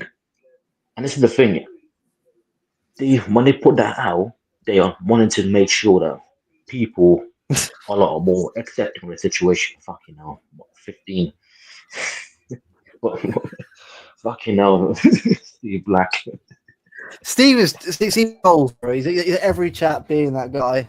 Steve, you know, mate, he's a legend. Mate, you know what, mate? You're a legend. He's legend, man. But listen, Steve, you're right. You're right, because my mum was telling me about the 80s and how. Apparently, none of us would know because we're all too young. Well, Kelch knows. Kelch knows. I don't remember very much about the 80s. I remember when I cut my leg open and had to go to the hospital. And I remember the 89 earthquake. That's about all I remember from the 80s. Oh, and a lot of He-Man. He-Man and G.I. Joe. Those were the shows. He-Man, G.I. Joe. What do you know? He-Man. Dun, dun, dun, dun. No. Jesus. I just... Hold on. You know what, in terms of the atmosphere, just think about it. Crystal Palace, some of their ultras, they had some of their ultras from Serbia, if you look at it. Because I remember one of their ultra groups in Palace, they've derived from Serbia, even more like Red Star Belgrade. Yeah. And then those ultras in particular have went to Crystal Palace because they migrated to England. And thus they were able to create a self-ultra group over there in Palace. If they can do that, in England, coming from Serbia, why can't we do that in other English clubs? And this is the thing. It's not even like this violent thing that they have. It's actually quite safe. And it's very ruckus. It can get the crowd going. That part of the ultra group in Palace got them as a very good atmosphere for many, many years, since 2012 or 2011. If you look at in Arsenal, they try to replicate that, but unfortunately, it's failed because the culture of an Arsenal, it doesn't fit with it, the drums, etc. At City, if probably would, because I think you will know this more than me. They got bananas out in the fucking 90s. You know what I mean? If you get fucking 15 fucking inflatable bananas around the fucking stadium, I'm pretty sure right now they go fucking bonkers. There's about culture too. It depends on what it correlates to. And listen, I'd love to do a France thing, a Germany thing, especially Frankfurt, and come back Lyon, where they have it. But unfortunately, this country, they're not going to allow it. If you forget about fucking flares or pyros, these lot wouldn't mind a fucking local fan getting in a pair of clippers and doing a fucking haircut in the stadium. Yeah. It's Belgian League. In the Belgian League this season, fans from Antwerp threw flags at the referee. And they just continued the game. Belgian football gets wild sometimes. But listen, the Belgian League is good. Yeah. Especially for potential. So, and the atmosphere around it is actually good. The Belgian League is like the Belgian league is very weird, bro. 1 week, KA Gent will lose to the bottom of the league. Then the next game they'll beat Brugge, who's like reigning champion. Belgian league is just weird. It's very random. You know what? Yeah, with the Belgian league. I don't think get tickets in the Belgian league. Like Come all again? the games sold out, or can you just like walk up and buy a ticket, or nah? Technically you can, but still always be sold out by that point. Yeah. You know the Belgian league, yeah, and Alf, you can answer more than me. Is that a potential challenge ring happening? Or this Alf just shared this, by the way. This This is Alf, by the way. Yeah, I'm trying to beat the allegations here. I'm not. That was 2 years ago, by the way. 2 years. Not, Turn that into a Muppet, Patrick. I'm going to send that to Patrick to turn it. Yeah, the picture of fish as Patrick. well. The fish is Muppet as well. Oh, it's brilliant. Yeah, sorry, what was the question again, Dodge? Sorry. Sorry, Dodge, go on. Yeah, I'm not gonna let you that picture looking like Keanu Reeves. Just more Belgium. But yeah, my question was just in the Belgian league, is there potential talent draining going on, or they're just still higher up, but there's not much PR around it? Belgian league is getting better. At the moment, Belgian league has been getting better for the past 10, 15 years, I want to say. And what's Alf-Gardening about? The Belgian league is improving, but there's not a lot of PR around it. Hans van Aken, for example, is an incredible midfielder, has been Belgium's second best midfielder pretty much his entire career, but he plays in the Belgian league, so he never got called up. Then he gets called up once. Oh my god, he plays so amazing. Why hasn't he been called up? Well, because Belgian league has no PR. There's a lot of players in the Belgian league that have good ability. I think if PSG wasn't in League 1, in fact, factually speaking, if PSG didn't exist, you remove their coefficients, the Belgian league would be the 5th coefficient-wise right now. The Belgian league is very solid. The problem is, Club Brugge is very much so carrying the Belgian league at the moment. Because when you go into Europe, fair enough, Union Saint-Gilloise and Anderlecht are playing well now. But when you go into Europe, a lot of these Belgian teams are just like, we don't care about Europe. Let's roll out a B team, and then we'll play without A team in the league, so we can win the league title. That's a problem with Belgium. That's why there's no attention on Belgium. Union, Anderlecht, and Club Brugge are the only Belgian teams that play their A team in Europe. The rest, if they get in Europe, they play a B team, they lose, they don't care, they go play in the league, they try to win the league title. And that is why we introduced the playoff system, by the way, which halves your points. The idea was, these teams, the points in the first half of the season don't matter as much. So in the second half of the season, you can still win the league title, even if you're like 9 points down. So get these teams to play well in Europe. Look at Club Brugge, for example. When we won the league title in 2016, 17, we did not win a single game. We got 0 points, I believe, because we just kept playing out a B team. We did not care, and the Belgian league has that problem, but it definitely has been improving. I think that Club Brugge will win a European trophy at some point. In the next before 2030, I think Club Brugge will win a European trophy. Unless we win like 5 league titles in a row, then we'll never get a chance. But I don't think we'll win like the Champions League or something like that. So we're nowhere near that level. Probably what, Conference League, maybe Europa League, around that. I think Club Brugge this season could have won Europa League. I think if Club Brugge this season was in Europa League, we could have won it. Because I see a lot of Belgian talent. A Norwegian team in there now. Yeah, there is one too.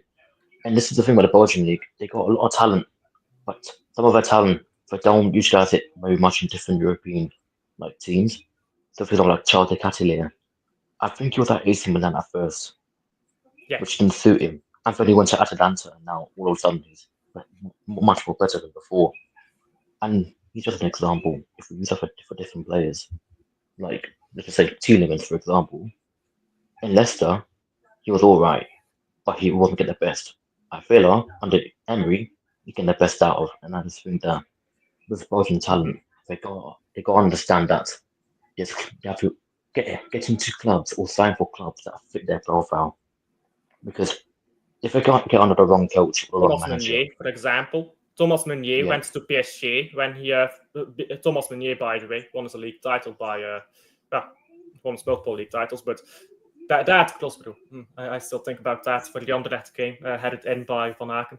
Thomas Meunier was one of the first big players in my lifetime coming through to Club Brugge Academy, and he first went to PSG. That didn't suit him. Then he went to Bundesliga with Dortmund. Openda was a player that came through to Brugge Academy. A lot of these players, they join a club, it doesn't suit them. Nobody talks about them. Openda now at Leipzig, now he's hot topic. A lot of players, I feel like a lot of players choose the wrong club, which I think that happens in every country, though. I don't know. I think a lot of countries have that problem. If you actually look at it, the players that wait a bit longer, like Maxime de Kuiper probably, end up having a better career than some of these players that decide to leave immediately the moment they get a chance to go. The Ketelaar, for example, he will never be a world-class player. He will never be a player at a top club, in my opinion, because he lacks mentality. Because the moment he saw the opportunity to go to AC Milan, he got giddy. He didn't even try to think about, am I ready for this? He got giddy, took it, went to AC Milan. I knew he wasn't ready. If I had my channel back, then I would have told everyone he wasn't ready, but I didn't have my channel yet. This is the problem with the Belgian league. Some of these players, they just are too eager to leave, and that's a shame, I think. Some players need to stop wanting to leave. It's not bad to play in the Belgian league. De Bruyne played here for 4 years. It's okay to play in the Belgian league, but some of these players are too eager to leave. That's a big problem. To be fair, though, we have a lot of young talents right now in the Belgian league who are all better than the players who are playing in the national team right now. Yep. Yeah. I mean, Turn we'll this see in into the a future. conversation. Yeah, it's the waffle stream anyway. What we waffled on tangent. That's what happens when You know you what? play well. Let's revert back to City, shall we? But we're back in the City, right? We'll end the stream in a little bit anyway, but we'll have a quick chat about Villa on Tuesday. Why not? By So, the way, Luke, I'll go now. You know, I'm so scared of that game. Like, go back to the Belgian league, please. Thank you for having me on, guys. Yeah, take care. Cheers. Soon, all right? Okay, man. Cheers. Bye, Dash. Right. We'll have a chat about Villa before we end this. Obviously, everyone's there 4-1 against Newcastle, which I'm surprised about. I'm surprised they beat Newcastle 4. I thought Newcastle Actually, I'm would. surprised. I'm surprised they lost draw. that game, or Newcastle got their butts kicked. I'm very surprised by that. I thought we were going to draw personally, but there's not them in the end. But I think for me, Tuesday, if we win on Tuesday, I think it's top 5's done, as in good. I just feel like if we get a draw at home, I wouldn't mind it per se. I think it's still, they'd still be behind us, yeah. PS4. What? PS4? How old are you? Come on, bro. PS4 is older than he is. How old is the PS4, to be honest? I grew up on the PS2. We had a PS2. PS4, come on. When it was from 2000. For God's sake.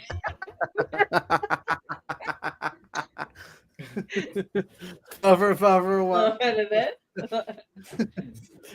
That's a problem. I can't say so. No, I never had it. My cousin had a Sega.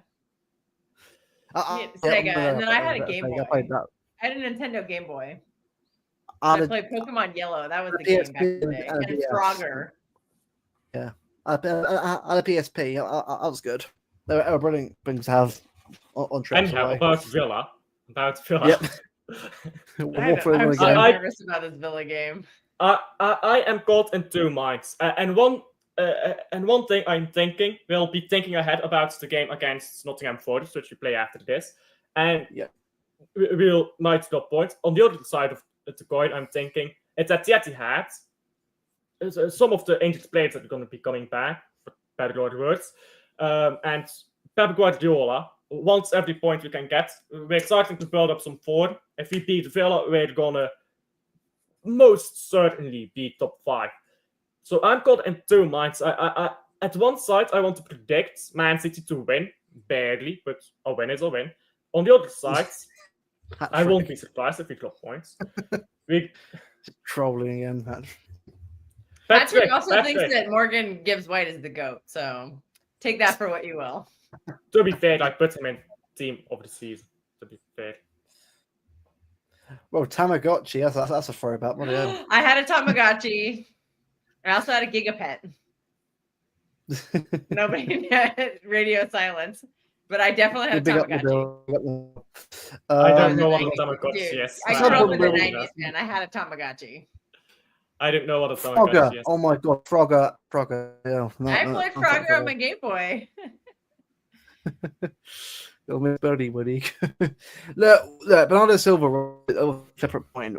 I will miss him because I do think he's been a brilliant player for us. But I also understand that it's also time for us to sort of move forward. And it gives White was Ballon d'Or Madrid. Gives White Ballon d'Or. I'm just like trying to imagine a world where that didn't happen. Florian Wirtz is not signing for Man City. I've been very consistent with that. He's not coming to City. Who's the last English player to win the Ballon d'Or? Is it Michael Owen? Yeah, Michael Owen. Yeah. Was he the only English player? Oh. No, the first Ballon d'Or winner was an English player. By the way, wait for the flag.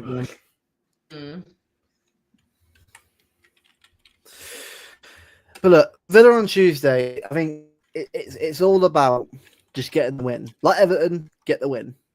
3 points are what matters to me right now. Performances obviously would be ideal if we get one. I would just like to have a result, 3 points in the bag, and to go into Forest with some good momentum. Because I think each draw won't be too bad either. But we can't lose the game either. We have to keep it a positive result. The loss is like a 6-point swing. Exactly. Whereas a draw would be not good, but it would not be the end of the world. Because they would still be behind us. Yeah. I think Chelsea's going to fall off enough.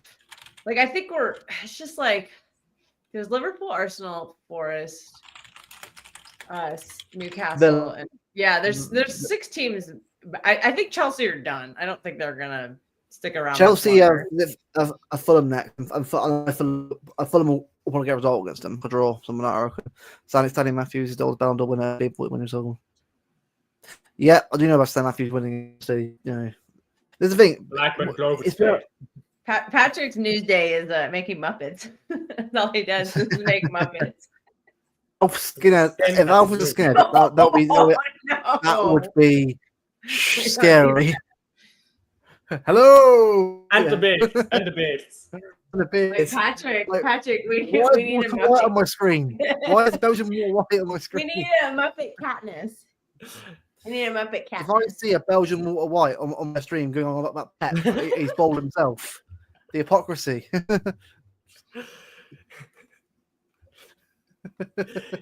you know when you shave. You know when you shave and you start messing around while you're shaving. Well, you probably haven't shaved in a while, but every guy who shaves knows. Every guy who shaves knows. You start messing around when you're shaving. I was messing around while I was shaving, and I tweeted this out. I said it to Luke. I tweeted this out. New look with the blue Friday shirt. I'll show it now. Hold on. Bloody hell. Alf, these pictures, Alf, are just the haunting. Of the worst. There comes the next photo. He's got the fish. What's next? He's holding up a rabbit or something. I need to get. I'll show you. Squirrel. A squirrel. I don't know. I'm not holding anything. I'm not holding anything. Hold on. Bear with me, people. There's the cat. See a Muppet Katniss. I'm gonna text. I can bring a dog upstairs if you want. Yeah, man. I don't know. This Villa game has got me spooked. But then again, I was very spooked about this Everton game. I was like, there's no way we can get anything more than a draw, and then we won the game. So, well, yeah, so maybe I'll be proven wrong again. I love to be wrong. I'm fine with it. So I'm going 2-1 City. I think it'll be a scrappy game again, but I think we'll get a win. I'm going to go 2-1 City as well because you know what? Aston Villa, I'm coping by the way, I know, but Aston Villa, it's not as good away as they are at home. They're not, no. And they can be got at as well. Yeah, they did have that game at Villa Park today. Go. And they gave PSG a really, whoa, that's a Muppet right there. You look like you're in prison. That's Al when Pep proves him wrong. It's like he's behind bar. I don't know who's more on the Pep out bandwagon, Alf or Carl. Oh. I'm so amused. Patrick knows who I'm talking about. Gundalorian is very much Pep out. Gundalorian, yeah. He's talking to you about shaving. What? Hey man, the only thing I shave is my legs, and that's not fun. I was talking to Luke, not to Gavster. That's a bit personal information to be asking that. It's streaming. It's now 2 hours in. It's getting to the darkness hour now. Saturday night. I'm the problem. Yeah. 3-1. 3-1. Okay, I like that positivity. Do you know what? I think we'll win. I think we'll win. If it a draw or worse, but I think the team has momentum now.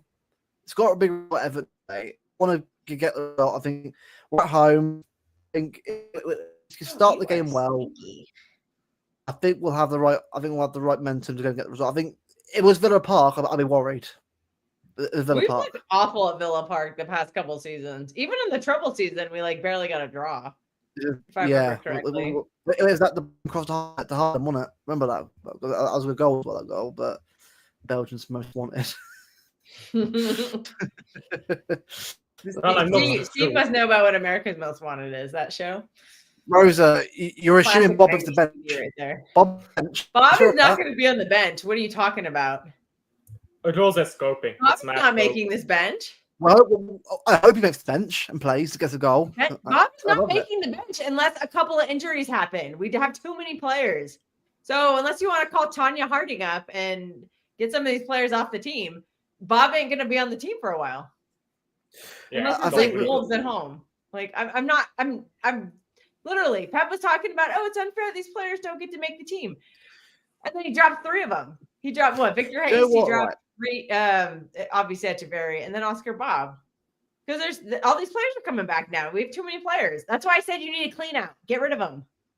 You know what, right? I would love to have Nico and Gundogan start on Tuesday. A bit more control in midfield. And I mean, Cover played well against Palace and went on there as well. I think we could have someone like the pitch who's scoring goals right now to have being the team.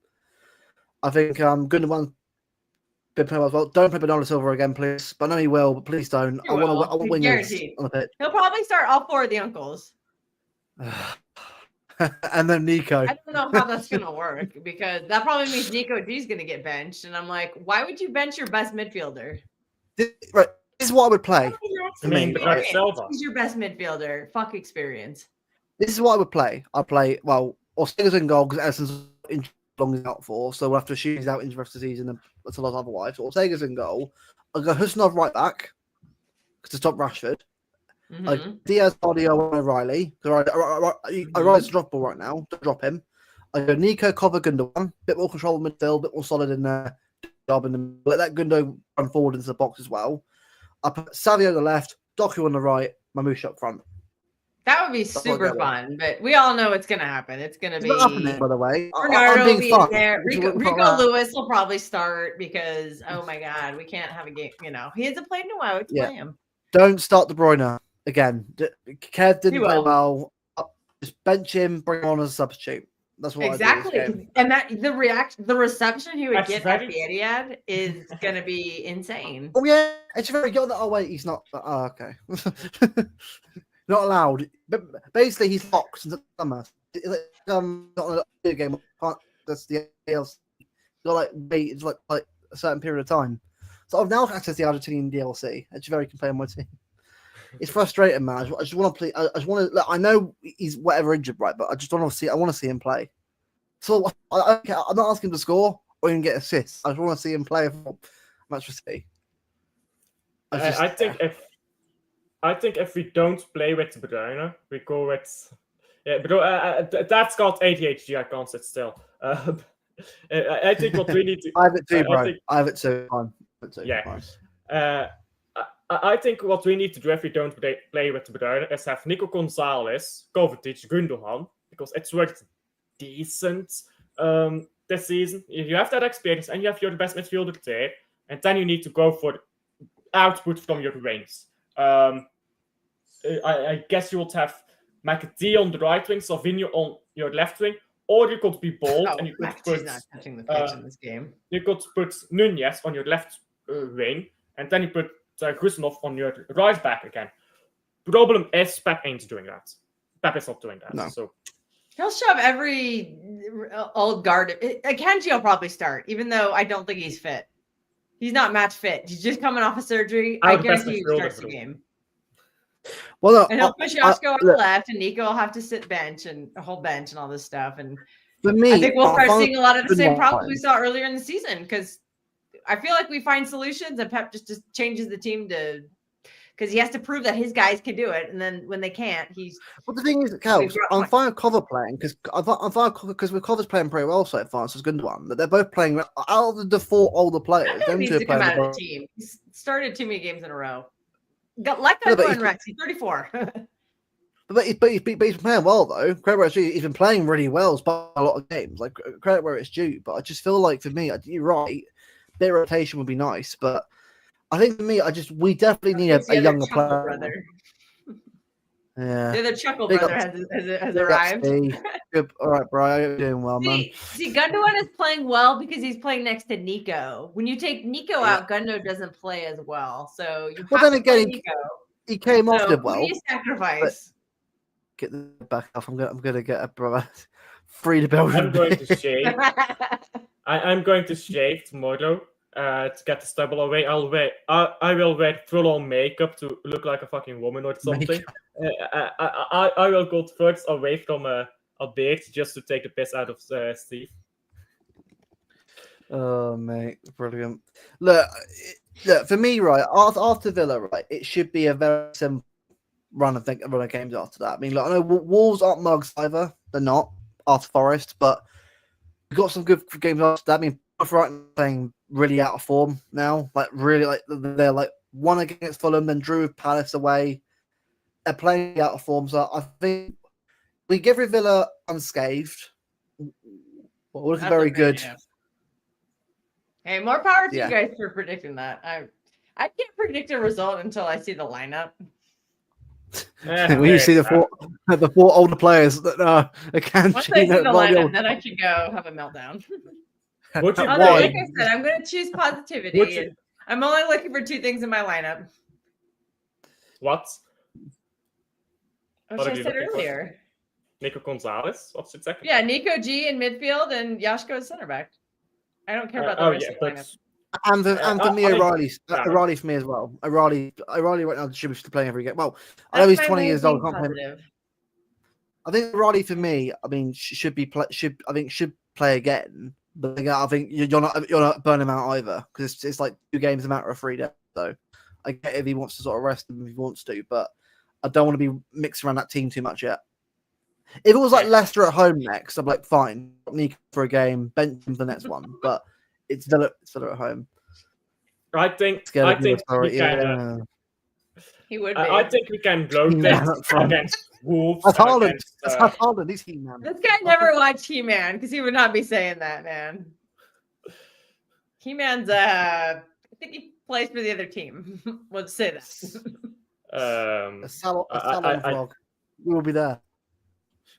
So, we had to like tie him up, and then they'll put the little shawl over him, and it'll have like a United shirt on it. I'm gonna go away, bro. I don't feel safe. We're just gonna grab him, pin him down, and start shaving his head like that. No. I think might be true height you guys, bruv. Only to bounce G's got that Oh my joke. god.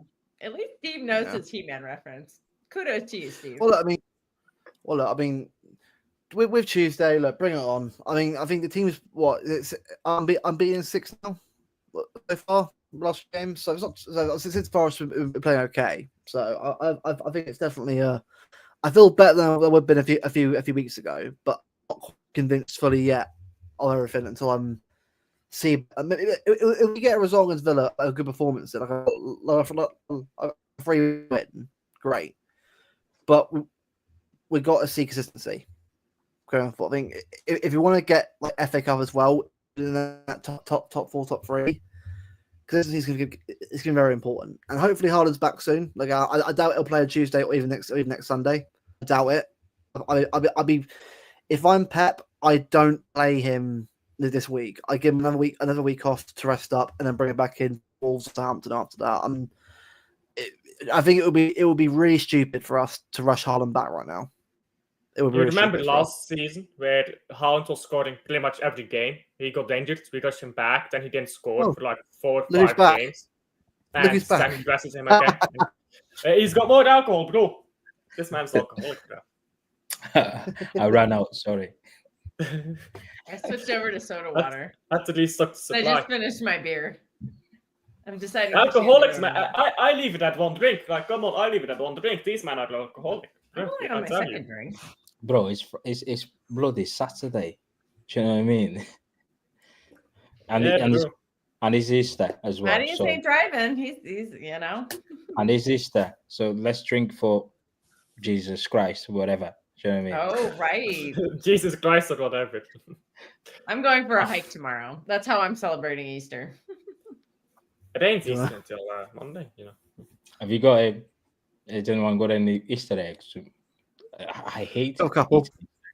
Hard-boiled eggs are disgusting. Why would anybody do that? That's just gross. Yeah, it's mad.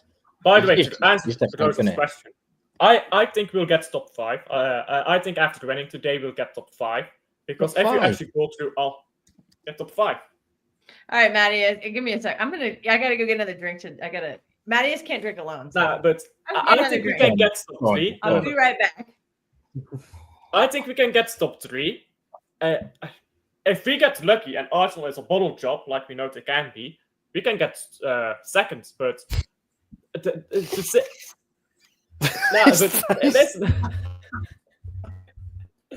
listen, bro. Arsenal are bottle jobs. You never know. You never know.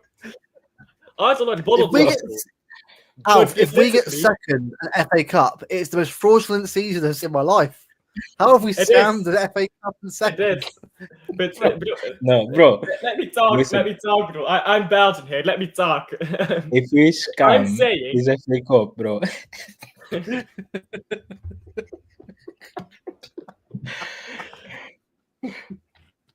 You see, he's drunk, bro. He's drunk. You see them faces, bro. Man's drunk. He's smashed. No, do you know? Can you imagine it? Sorry, Alfie. Yeah, I'll let you. Yeah, go ahead. Can you imagine? Yeah, we win the FA Cup. Yeah, Arsenal gets knocked out of the Championship. Let's say they get to the final, they lose him. Yeah, and Spurs win the Europa League. The scenes, bro. Top expression, right? Roast Arsenal. The point I'm like, you know what? I'm playing it on my own stream if that happens because he's gonna. If Tottenham win a trophy and after lose the final, Tottenham, especially expression, is going to cook Robbie to the point of no return. And I'll be there for that. Just see him cook KD and also I'll be there, man. I'll be there for that. You know what's funniest, Jay? Tottenham could literally finish 17th. Yeah, no. 17th place Europa League was. Steve, you're not my supervisor. Shut up. You remember? You're not my supervisor. You remember the season where Wigan won the cup and they got relegated? They were playing Europa League from the second division, bro. Imagine if you win Europa League and get relegated in the same season. You're playing Champions League in second division. That would be mental, wouldn't it? Well, just one question. Look, is Luke part of the Pepe out gang already, or is he just standing the fence at the moment? I'm kind of like I'm not at the moment, but I'm not. I'm not afraid of criticizing him. To me, I'm kind of like with me. I'm not there, but if Pep continues to make errors next season that he's doing now, not to the learn from his mistakes, then I'm gonna. Yeah. That's how I am, bro. That's how I'm not gonna. I'm at. Listen, I agree with you. I agree with you. Next season, he can't do the same thing, man. Come on, what are we doing here? Yeah. Listen, God, I'm not asking for. I'm not even asking for a championship. I just want to see us compete on all fronts next year to a good level. And if we win stuff, great. If we don't, all right. Well, it's football. Yeah, but we can't compete. Listen, we can't accept battered by Spurs at home and they start doing card dancing in front of us. Come on, what are we doing here? Do you know what I mean? Even Pellegrini used to slap them lot 5-6. That Navas goal is it a season where he absolutely lobbed the keeper? I was like, oh mate. And then Negredo's chop. Oh, bro. I think he got a hat trick at White Hart Lane, Negredo. Bro, Negredo's goals, by the way, in one season as well. Like, it was saying his catalogue. Like, I remember it one season he went to Valencia. It's like, oh, bang, good season, and boggers off to Valencia. That year, especially in the League Cup, he was unbelievable. One of the best strikers I've seen at City in a calendar year. Yeah, a left foot striker. Yeah. He was like mad. The way he was moving, it was mad. Even like ball, the cross comes in and the guy just on him straight away, man. Like Navas, Navas and me started off really, really well. I really liked him. Then he just kind of just into a really weird space where he just wasn't that good. He just kind of like bit part. Like 1 minute it was good, then it was crap. It was weird. Like that first season, it was unbelievable for us. Then he just kind of faded away. It was a real shame. He turned into like some sort of. Do you remember Valencia, Man United? Yeah. Where we kind of know what. Like every time even that, because in the second season he was more sort of like an impact player because Pellegrini used to bring him off the bench like just to put crosses into the box, and he became very predictable. We all knew like, oh, he's gonna go on the, even defenders at the time they knew like he's gonna go on the byline. If you just show him his left, we can't do anything. But listen, I used to like I like Navas. Don't get me wrong. I used to like the geezer. I think he's a good player. I think one of the frustrating games is when we played the same final against Madrid. Listen, the whole team was awful, but there was an instant where he just run with the ball, and he just put the ball for the goal kick. I was like, Fernando as well. Yeah. You know what my thing is with Navas? Navas is one of those players who just has one thing they do incredibly well, but it's one thing, it's too limited. And some players here, like Scott Olsen, for example, Scott Olsen will get the ball, he'll drop his shoulder, he'll turn around, he'll cross the ball in, and you'll get a goal. But and when he first comes into the league, it's exciting, he gets a bunch of assists, he gets the ball moving. But when defenders figure you out, if you only have one thing, they'll figure you out and you won't look as good anymore because you can't adapt to defenders playing against your one ability that you're really good at. Navas for me was too one-dimensional. He always tries to score in the same way, if you get what I'm saying. He always tries... first of all, he was sometimes not bold enough, I think. I think there are times when he pushes it out of challenges, and then there are other times when he just goes into challenges recklessly. Sometimes I think you should go for this ball. He doesn't go for it. Other times he just goes in like recklessly. And I think Navas kind of had that confidence issues and kind of forced himself to go after the ball sometimes, which led to him going for the challenges he shouldn't go for. And that was more than his second season, or his third season. Yeah, his first season he was class. Don't get me wrong, he was really good. Yeah, But he was really season, good. I don't think it was second season. I don't think it was just down to Navas himself. The whole team was poor. I think the second season, it was kind of reminiscent of what we're facing now. Because if you remember that second, when we won the league, Pellegrini came in, he won the league. This summer transfer window, we started buying like fucking what's that guy from Swansea? Bonnie. Do you know what I mean? Like, we went into the transfer window buying some garbage. Fucking, I think Juan Garcia or Javi Garcia. Yeah, he was at Swansea, Bonnie. Because he had that one season wonder. The season before, when we bought him, he scored like 20 odd goals in the league. I back then I only followed Man City. I didn't watch any other team than Man City back then. I know we bought him. He was just awful. He was. I think the same problem that we're facing in terms of the transfer window after they won the league title, no reinforcing the squad. We had that with Pellegrini after we won the title, even with Mancini, after we had that as well. So it's just something that it's just a City thing. That's what they call it, a typical City. So yeah, but I think the third season is when we signed KDB,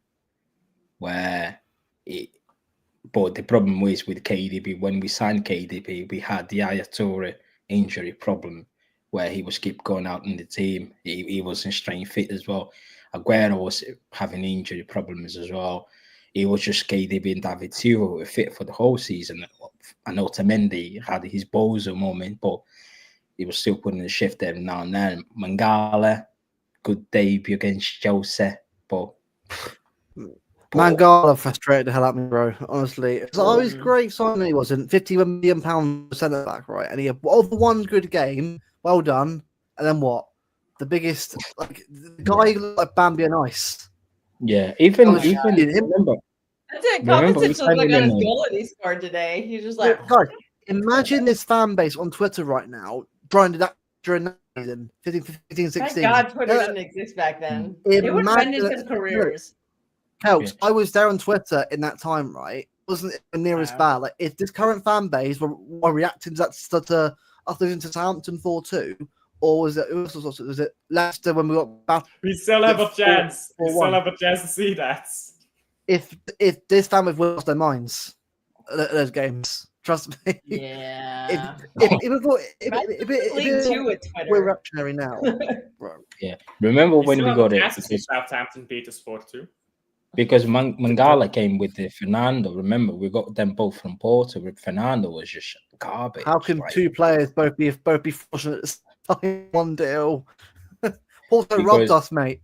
Robbed us. Because I remember that season, Pellegrini was trying to do a mad one because Yaya Toure wasn't staying fit. He was trying to put Fernandinho further up the pitch. That's why we went and got Fernando in to sit deep. But Fernando is fucking, it was just like a statue on the pitch. It was worse than Calvin Phillips at times. I didn't understand that transfer window. Apart from KDB, fair enough, done well, but the whole transfer window, Pellegrini was just mad. During the summer, we'll do a stream. Actually, rate all of the signings made since takeover. Because I tell you, right, there are a lot of stinkers, by the way. A lot of stinkers. That's gonna be like a 7-hour stream. Javi Garcia, by the way. David Pizarro, for example. To be fair, Marcus Beasley. I like Pizarro. I think Pizarro. It was a weird one because you could see his talent. Is he? I think he's he's in France. He's in France. I think he's erase him from my memory. So I don't. Does he exist? Schrodinger's cat. Does he exist or does he not? He's in France. I think he's in. He's playing for Estoril. He's in Portugal. Well, he's eating the good food at least. Getting them tarts He's every day. He's played 9 games this season, by the way. 9 games of Ezreal. How old is he? He's 34. Oh God. Fair play. He's Estro is He was like lost at 22. He's a very decent place in Portugal. Oh, I've been there. It's mad. Like the bitches in there. Like Yeah, he's still playing. Yeah, I know he's still playing. That's mad that he's still playing. I know. Yeah, with Santa Cruz. You know, Bowler, that Mangala has 4 league titles, 2 league cups, and a cup. Those egg custard tarts, that's like the best thing ever. Yeah, you have to go to Belém if you're in Lisbon to get them. So knowing you, Steve, I don't really mean the food tarts or something else entirely. So I'm not. Dude, I got some in my freezer. They sell them. You can buy them frozen here in the United States, and then you just warm up in the oven. They're obviously not as good as Portugal, but it's as close as I can get. Oh, nice. Nah, half a world away. Super Bowl, man. I remember when we the Champions League final against Chelsea. We went we traveled to Porto. Bro. That game. Good one. Yeah. I remember where I was. I went to the USA bar in San Francisco. I didn't have a ticket for the final, but we just traveled to Porto because obviously like we just joined with all the fans. Like that's what typical City fans do. You know, we just travel without tickets. Never mind. Never mind. Oh, God's sake, man. Which one do you prefer? Go to bad story now. 2.5 hours. Where'd your other chuckle brother go? The quality of this game is gradually degrading. I mean, it was about an hour in now. Let's be real. We're still descending into hell, so it's fine. Oh, we haven't scratched the surface of hell. No, we have not. No. I mean, there's been some weird players that play for us. So, like, I said one player who I generally like to begin with. Pardon? I still cannot believe we signed Louis. What's happened to him? Yeah, he never played for us, did he? What's happened to him? He's now playing. Who? Oh, he's retired now. Is he? He's retired. How old is he? Right, so after City, he played for Sevilla for 4 seasons, then went to Celta Vigo, and then went to Ibiza for a year. Who's that? Lolito, the guy that we signed at school. Good amount of goals at the start, and then headbutted someone and buggered off. What's happened to him? Is he a DJ in Ibiza now? Oh. Probably isn't.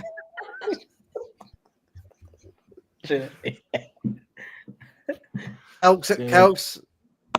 Your answer, Kelks, what Steve had to say. Oh, okay. Hey, man. Take your word for it. Glauber Bertie, Clark Fries, Glauber Bertie. He's probably a taxi driver. Have you guys been to Ibiza? Listen, Ibiza. I need to go. It's a mad place, yeah. I went to the. I have not. I went a couple of years ago, in the summer. Yeah, it's a mad place.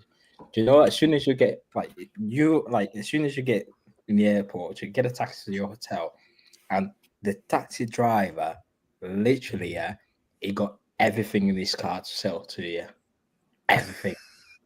I'm like, bro, just got here. So bring some extra cash, or call an Uber. Easy. Monster. Food. Wait, do they have Uber in Spain? I haven't been to Spain in a while. I've only been to Spain once, and that was like I've been to Spain 10 years ago. 10 years ago?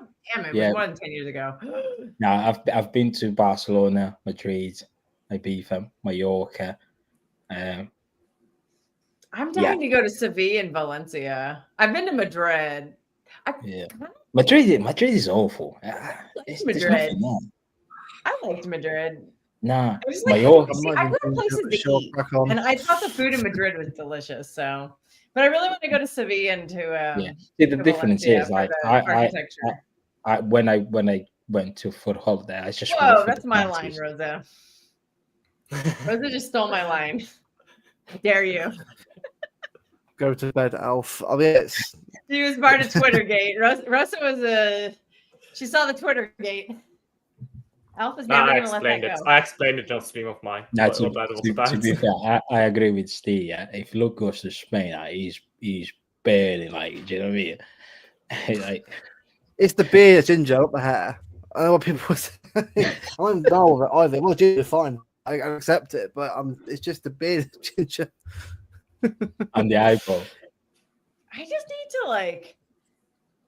This would be so much easier if I lived in Europe because it takes me so long to get there that I can't do a whole lot of stuff. I can do stuff, but like if I want to actually see a place, like I only go for like a week or two at a time.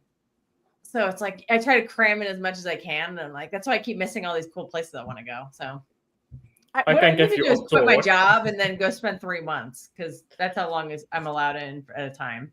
I can give you a tour of the workspaces to go to Bruges. Perfect. Let's do it.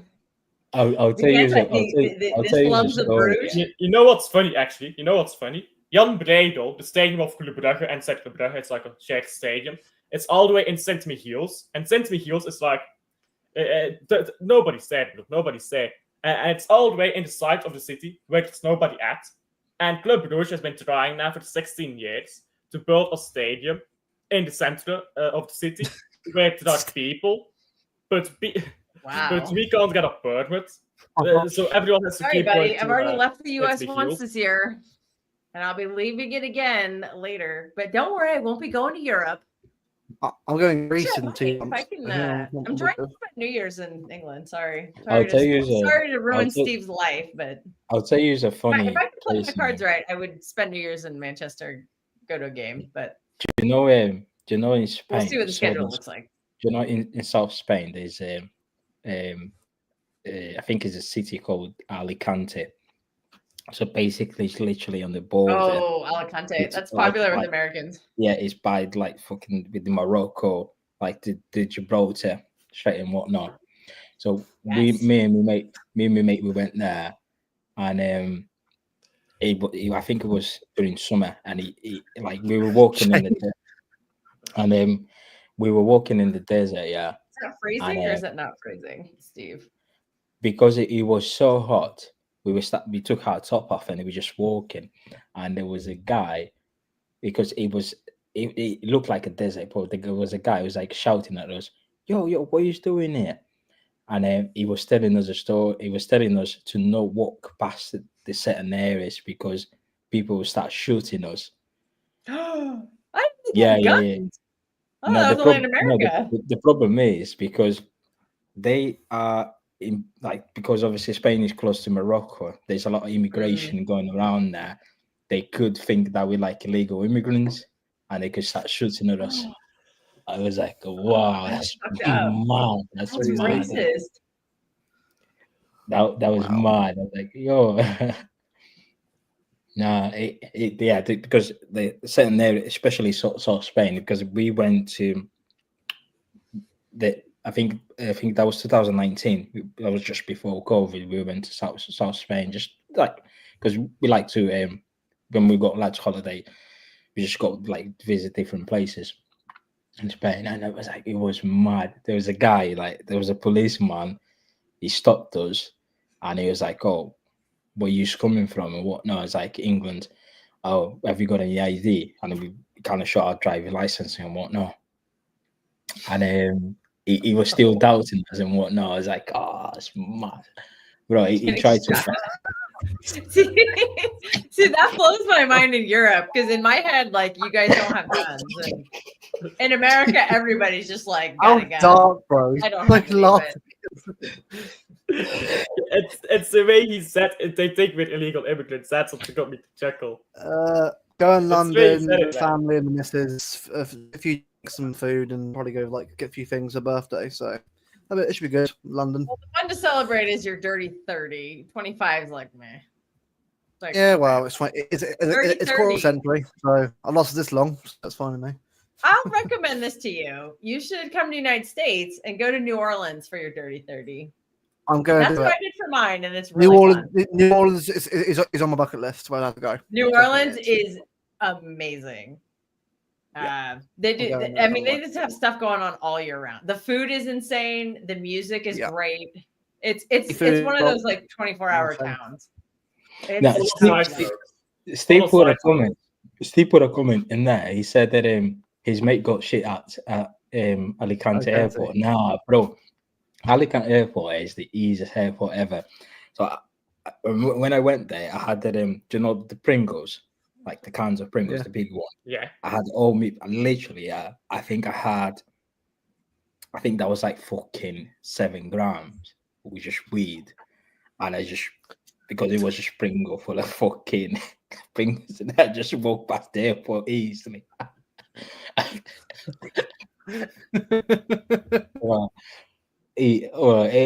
done some mad things. When I go on holiday, I just go mad. That's a holiday story, yeah. Oh, that'll be interesting, Steve. Oh my god, that happens. So He-Man cosplay. He-Man cosplay. I mean, I might go. Steve and I have been talking about He-Man like this whole stream in the chat. I need to dye my hair. He-Man cosplay. He-Man. Snape, more like Snape, buddy. Costume for you. I'm going to go. Snape No, I don't know. There's some controversy regarding Snape right now. Let's not bring that up. Exactly. Homegrown.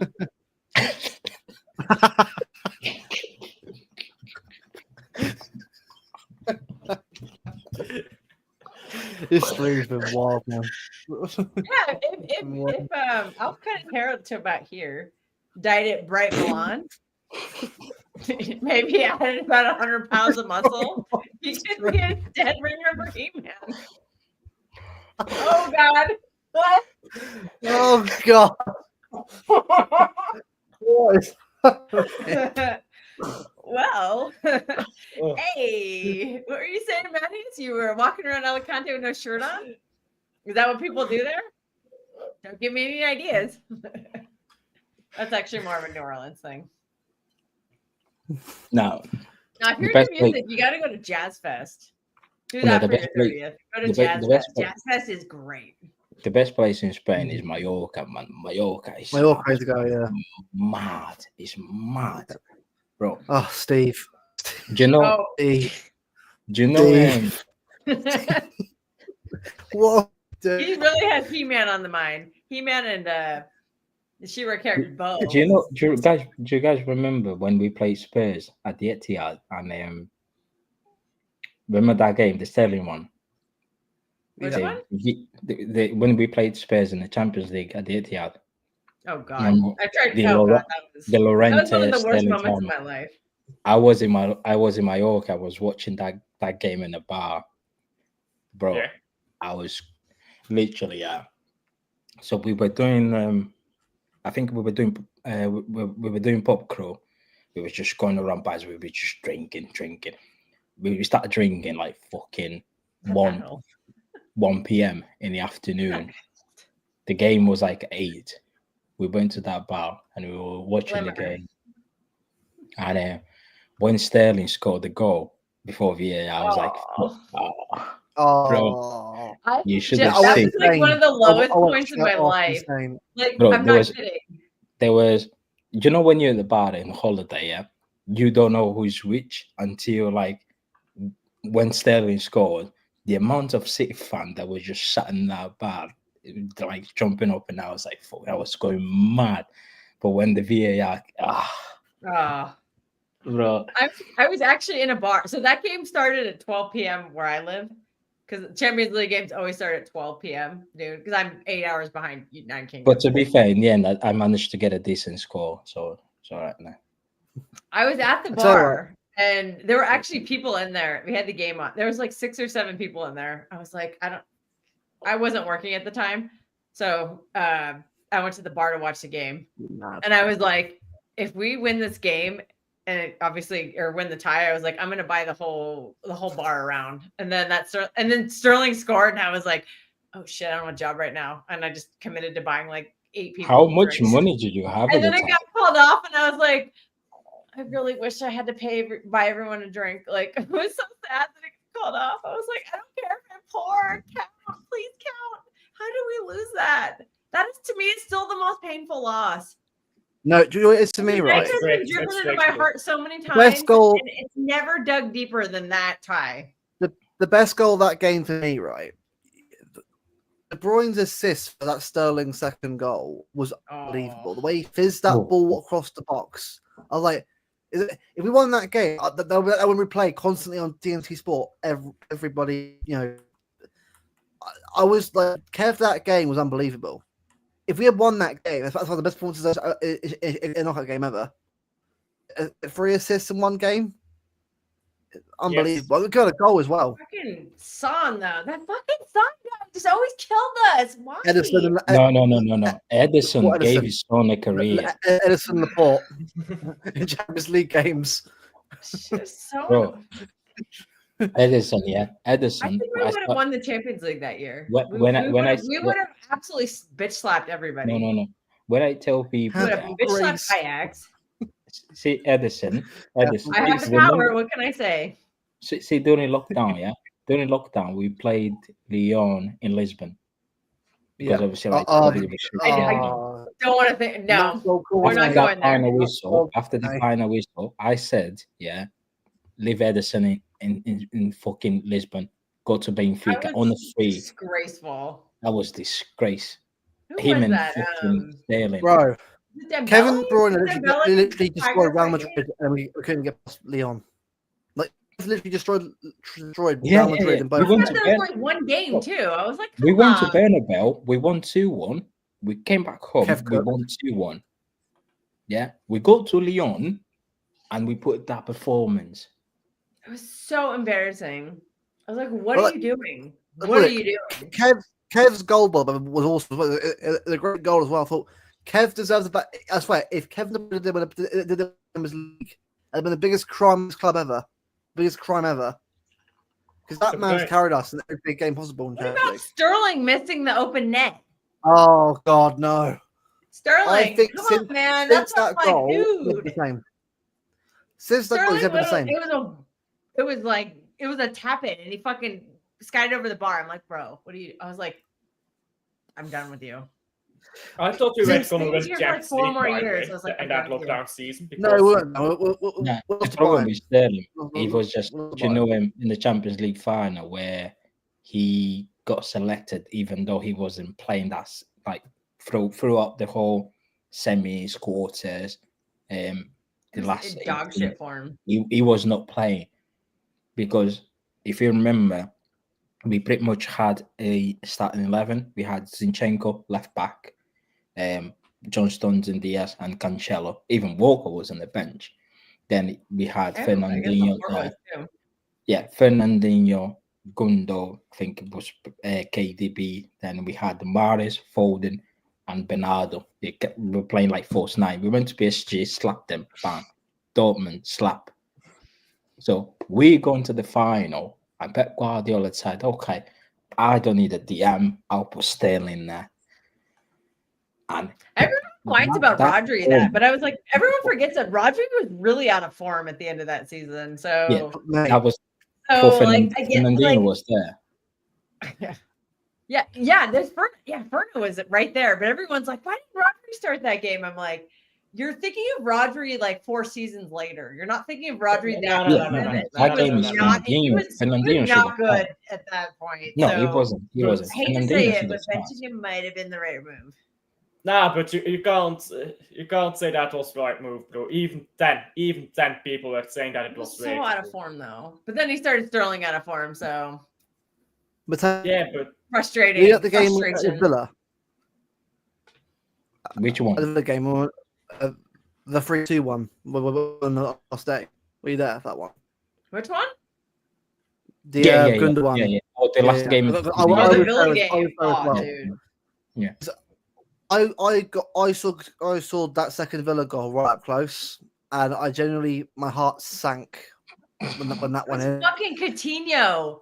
I was like, this is scripted. No. That was Edison. Even Gerrard and Coutinho. I was like, this is scripted for Liverpool. And I saw Kev. Watch it. Yeah. When you actually go back to these moments, you realize how many balls moments Edison has. That was Edison. When you go through these, I don't want to get my pinky wet when I hold a drink. No, but I don't know. I just don't want to get my pinky wet. No, that Rodri goal, by the way, in that game was unbelievable.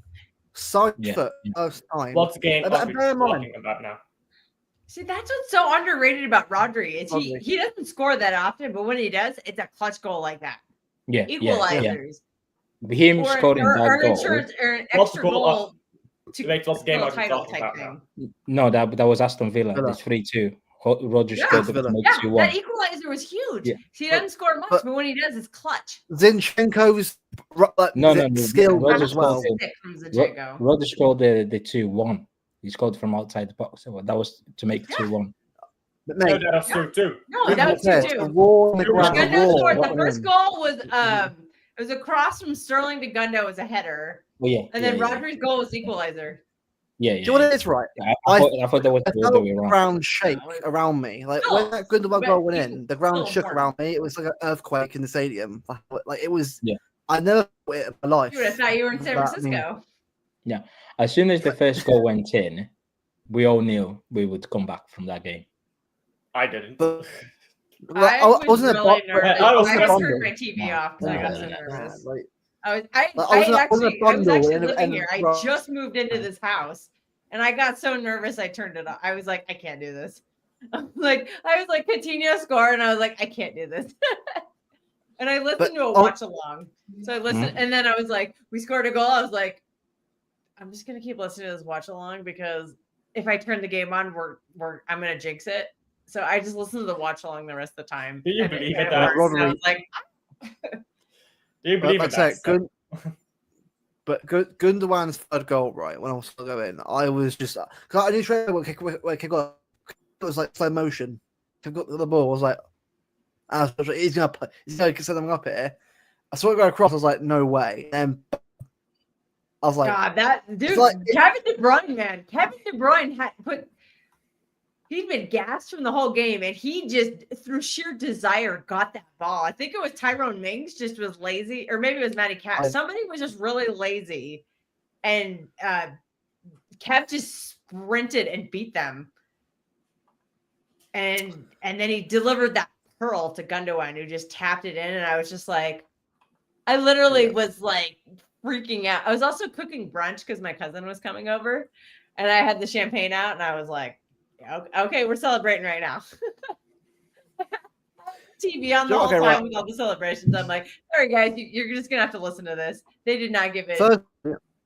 First match I saw, my first away match, I had to watch them play against Southampton, and it was the 4-2 loss. Yeah, it was that game. In person or on TV? Well, in person, on TV, it was. I have to go back and find that one because it's definitely a while ago, but like pre-2009 but first match I watched was first one I watched at home was the Villa game. I wanted to get Etihad in 2020, but that was it. Everything locked down, so I had to wait 2 or 3 years to go to get. So the Villa game, I managed to get a ticket for it because there was one available. I got one before obviously it was snapped up, and that obviously I thought it would be a very simple win. It's City. It's simple the final day. This doesn't do things simply. It's your heart attack before giving you a trophy. So what happened? We never make it. We never do it the easy way, do we? I'm a child, you. I'm a child. You thought you'd get win 4-0 win? He's doing this the hard way. The first City game I watched was like at the latter end of the 2006-7 season, and it was against Arsenal 3-1 at Highbury. But I don't know if it was still Highbury. I think Highbury was already gone by that point, but it was against Arsenal 3-1, and I believe it was Bielsa who scored actually in that game. I know that I've watched games before it, but for some odd reason, right now, yeah. Which I admit is a little bit under the influence of some beverages. The first game I remember watching was when Frank Lampard scored against Chelsea. Sorry, what the fuck is he talking about? I like Zinchenko. Oh, he's talking about the Villa game probably, because Zinchenko did come off the bench and have a really good game. No, I always liked Zinchenko. For me, I think at him when we went to the first Champions League final, especially in the Champions League games, he was really, really good. He was. Remember, like I think that defense not good on the goal, though. Everyone was just like Ederson, the ball wasn't even going at Ederson. Ruben Diaz was throwing himself in the shots. Zinchenko in there, stones. It was just unreal. From that season, I was like, I like this guy. And even when he came on against Aston Villa, bro, he was good. He was so good. One game, I think, the best game, like the best last I think. Remember when we played Brighton away on which season? That was that wasn't any 100. The season after we won the league in the last day of the season at Brighton. Yeah. Gabriel Jesus scored. Remember that? Yeah. Yeah. Oh, bro, that day, we went to Brighton the day before, me and my mate, before the fixture, because Brighton there. But that day, it was probably the best weekend I've ever had as a Man City supporter. To win in that style, Brighton away, it was mad. It was mad. Probably because I was too drunk in the game. Winning the league at Brighton, though. No, probably because I was too. The first game I ever watched on a TV for City was actually, funnily enough, the Alano free kick. Oh. Now I was 7 years old then, so which one? Foggy memory. Oh God! The new. I have heard about this. The Newcastle one. That free kick. Dude. It's that goal. And I'm one of my favorite players at City. Because of that goal. So at the same time, also right. I've actually heard about this, so I know what he means by this statement. Probably a lot of He-Man action going on there. Hey. Some Ram Man stuff going on in Brighton. Nah, that weekend was mad. I'm gonna answer I think Gaka's gonna have to get first sacked. match you saw in person. I've only been to one game in Manchester, but it was the 7-0 in the season. Giovanni as well, bro. Giovanni. Oh, Giovanni, man. Hello. Yeah. Do you guys remember the first season? Do you remember Mancini when we won the league title that season? Yeah, it was. I didn't go keep PR for some reason. I think, my brother went. Because that time I was sharing the season ticket with my brother, so my brother ended up went to the last game of the season. But that season, it was mad because I went to Arsenal away. When I think Arsenal away, Yaya Toure got injured, then Balotelli got sent off for stupid. Damn. A lot of vodka. And show them fruity drinks you're drinking, Al. Yeah, and I think Mikel Arteta scored the winner. Maybe not. And everyone left the Emirates. I think, everyone left the Emirates really pissed. They weren't pissed at the results. It was just pissed at the fact that Balotelli got sent off because Song. I think that was Song had a tackle on Yaya. So Yaya. Is it Alex Song, isn't it? Alex Song. Yeah. And then Balotelli, because he's got no brain cells in his fucking head, so he went in the other end and fucking tackled back. Why always me? And he literally fucking tackled back with his hand and got sent off. Yeah. And Mancini, we were in like fucking away, and Mancini was going mad at Balotelli. Mental. Why always me? Because we had no Tevez. Tevez was in Argentina playing golf. Balotelli was suspended for 2 games. I just went to Argentina. I don't blame him for going back there. Argentina, amazing. I think we only had coffee. Jekyll wasn't fully fit. So the very next game, it was Norwich. I think that was Norwich away. Bro, we're not cleaning up after that. Ew, bad visual. See, the thing is that Balotelli used to do back in the day. If that was today, he would never get away with it. But because back in the day, Balotelli used to do they used to take the piss off the pitch, but City fans were just fucking singing his heart out. They sing his name on the weekends because it's Mario, and he just does what he wants. Yeah. But when we went to Norwich, we played Norwich away, and I think that game, I remember if I watched an interview from the club. No, that's down south. Do not bring up the Falklands / Malvinas. It's fucked. No, when I was in Ushuaia, they literally the airport in Ushuaia, they have signs that say like Las Malvinas es Argentinas. Or what does that mean? They literally are like the they don't call it the Falklands. They're like the Malvinas are Argentinian, and I'm like, I'm not here for this. I'm here for the empanadas, and I'm here to go to Antarctica. Oh, you're there for the bananas? Empanadas? Hell yeah. Oh, dude, I picked out empanadas. I ate so many of them. So good. They were hella cheap, man. Like $1 each, if that. Fucking cheap, man. I want to go River Plate game and also Boca Juniors. I want to go to one of them games and experience the atmosphere. I walked around Boca Juniors are in the Cerro La Boca, which is like a touristy little neighborhood. And so I went to La Boca on my last day, and I walked around the La Boca Stadium, but I didn't go inside or anything because it's kind of late in the day, so I just kind of walked around it. But I was like, there was hella people around, so you could tell it was like a big deal. The River Plate Stadium was kind of like not where I wanted to be, so because I wanted to explore the La Boca neighborhood. Had the better food and had like it was the more mental. Yeah, it's crazy. Yeah, I would have loved to have gone to a game, but I'll be honest, I was a little intimidated to try to do that by myself, so I just didn't bother. I don't think you would have enjoyed going to a game.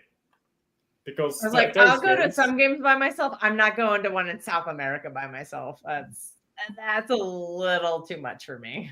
Nah, that's sick though. Do you know what I mean? Imagine get mixed up with some South America gangs and whatnot. What's sick about that? If I choose between La Boca and River Plate, I would have done the River Plate one, and could have shown up in some Alvarez gear or whatever. Man City shirt, be like Julian. Well, I was in Colombia during the Winter World Cup. Well, they probably asked I remember you going to some brewery in Colombia. We're Medellin. Yeah, we're Medellin, and we watched Argentina and Croatia. The locals they'll probably ask you where is Echeverri. What are you gonna answer to them? I would have been like, Echeverri, yes. Be like, we're gonna sign this Frank guy of yours. Blame the bald man. Blame the bald man. Blame the bald man. No, Colombia's great, man. Colombia is super safe now. They got rid of all the gangs. Yeah, Colombia is awesome. I recommend everyone go to Colombia. Rio. Well, I'm not doing that question. I'll tell you what I'm doing in Rio is that picture where you lay on the edge of the Redeemer statue on right on the edge of the cliff. I'm not doing that because I'm gonna fall off. No. Well, I think when you do that, it's like there's like something. It's like there's the ledge, and then there's something like I fear I'm gonna fall off that. So you're not gonna like fall. I'm not, bro. Rio, you get nicked in Rio so easily. I have friends who are Brazilian, and they're like, if you go in the wrong part of Rio, like they'll take your shoes, they'll take your sunglasses, they'll take in addition to your purse and everything else. So I was like, I don't know if I'm rushing to go to Brazil. I'm dying to go back to Argentina, man. I loved Argentina. My Spanish is terrible, but I was able to communicate with people there. I was like, Guero, yeah. You need to talk German. Adios.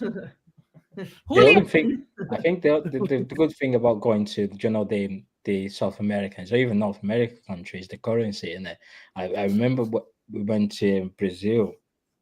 I think I only spent for the entire week. I only spent like £300, and that was like thousands of €1,000. I was like, that was mad. And you end Colombia up was dirt cheap. Yeah, and the meal there is like fucking €10, and that's equivalent to like not even £1 at the time. You can find meals for like €5. Like even you can find some like I could find empanadas in Buenos Aires for less than $1. Yeah, And that's with mad. the crazy inflation. It was still less than $1. I was like, I don't know how these locals do it. Oh, But you pay you here in UK, you pay like fucking 20 quid for a decent meal. I know. I remember. I've been. You know what I mean? Well, the last time was what? 2023? Yeah, 23. That was the last time I was in the UK. Unless you go spoons, where probably end up spending like 8 quid with them fucking them chicken wings that is not even cooked with a fucking pints of blue lights and whatnot. Yeah. You know what I mean? That's only acceptable in Japan, where I've heard they eat raw chicken. That's what I've heard. Right. Going with 3 hours. Blake, if Alf's okay. Alf is alive. He's just slowly moving back again, right? It's been a 3-hour stream. That's a good amount of time now. Big up of the panel. What else are we doing on a Saturday? Well, for you guys, it's Saturday night. We're going to be back on Tuesday for a more meltdown against Villa. Yeah, well, if we win, on the pitch again. Another win. I will make myself available for post game. If we win, don't post any weird back videos or anything like that because it will jinx it. Yeah, I'm not doing anything like I that. said, all I'm looking forward to in the lineup is if Nico G is starting in the midfield and Yoshiko is center back. That's all I'm looking at. I'm not going to comment on anything else. I'm past that. I have to be the bigger person and not comment. That's all I do. No, you got to start. All right. Yeah. I think I've caused enough shit. Yeah. My reaction to Morgan Gibbs White is apparently too much. And I'm like, I think he's fine as a squad player, but like, I don't want him to be the main signing. Apparently that's a controversial opinion. I'm like, okay. I'm not saying he's shit. I'm saying bring him in, but like, not as like the only guy. Apparently no, he won't be the only guy. He can't be the only guy. If he's the only guy, something's a little wrong. Yeah, he can't. Come on, what are we doing here? Sack everyone. On that bombshell. Yeah, on a bombshell, guys. Take care, everyone. The rest of your weekend, the rest of your weekend. Like the stream, subscribe if you haven't already. Make sure to follow all these guys on Twitter if you want to follow them on Twitter. I'm sure they'll link in the description. I'll see you guys again another stream in the week. We're on Twitter apparently, so yeah. If you want to follow Twitter, crack on. Until then, guys, take care. Rest of your weekend. See you guys in the week for Vetla. Bye bye. Take care, man. Up the Blues.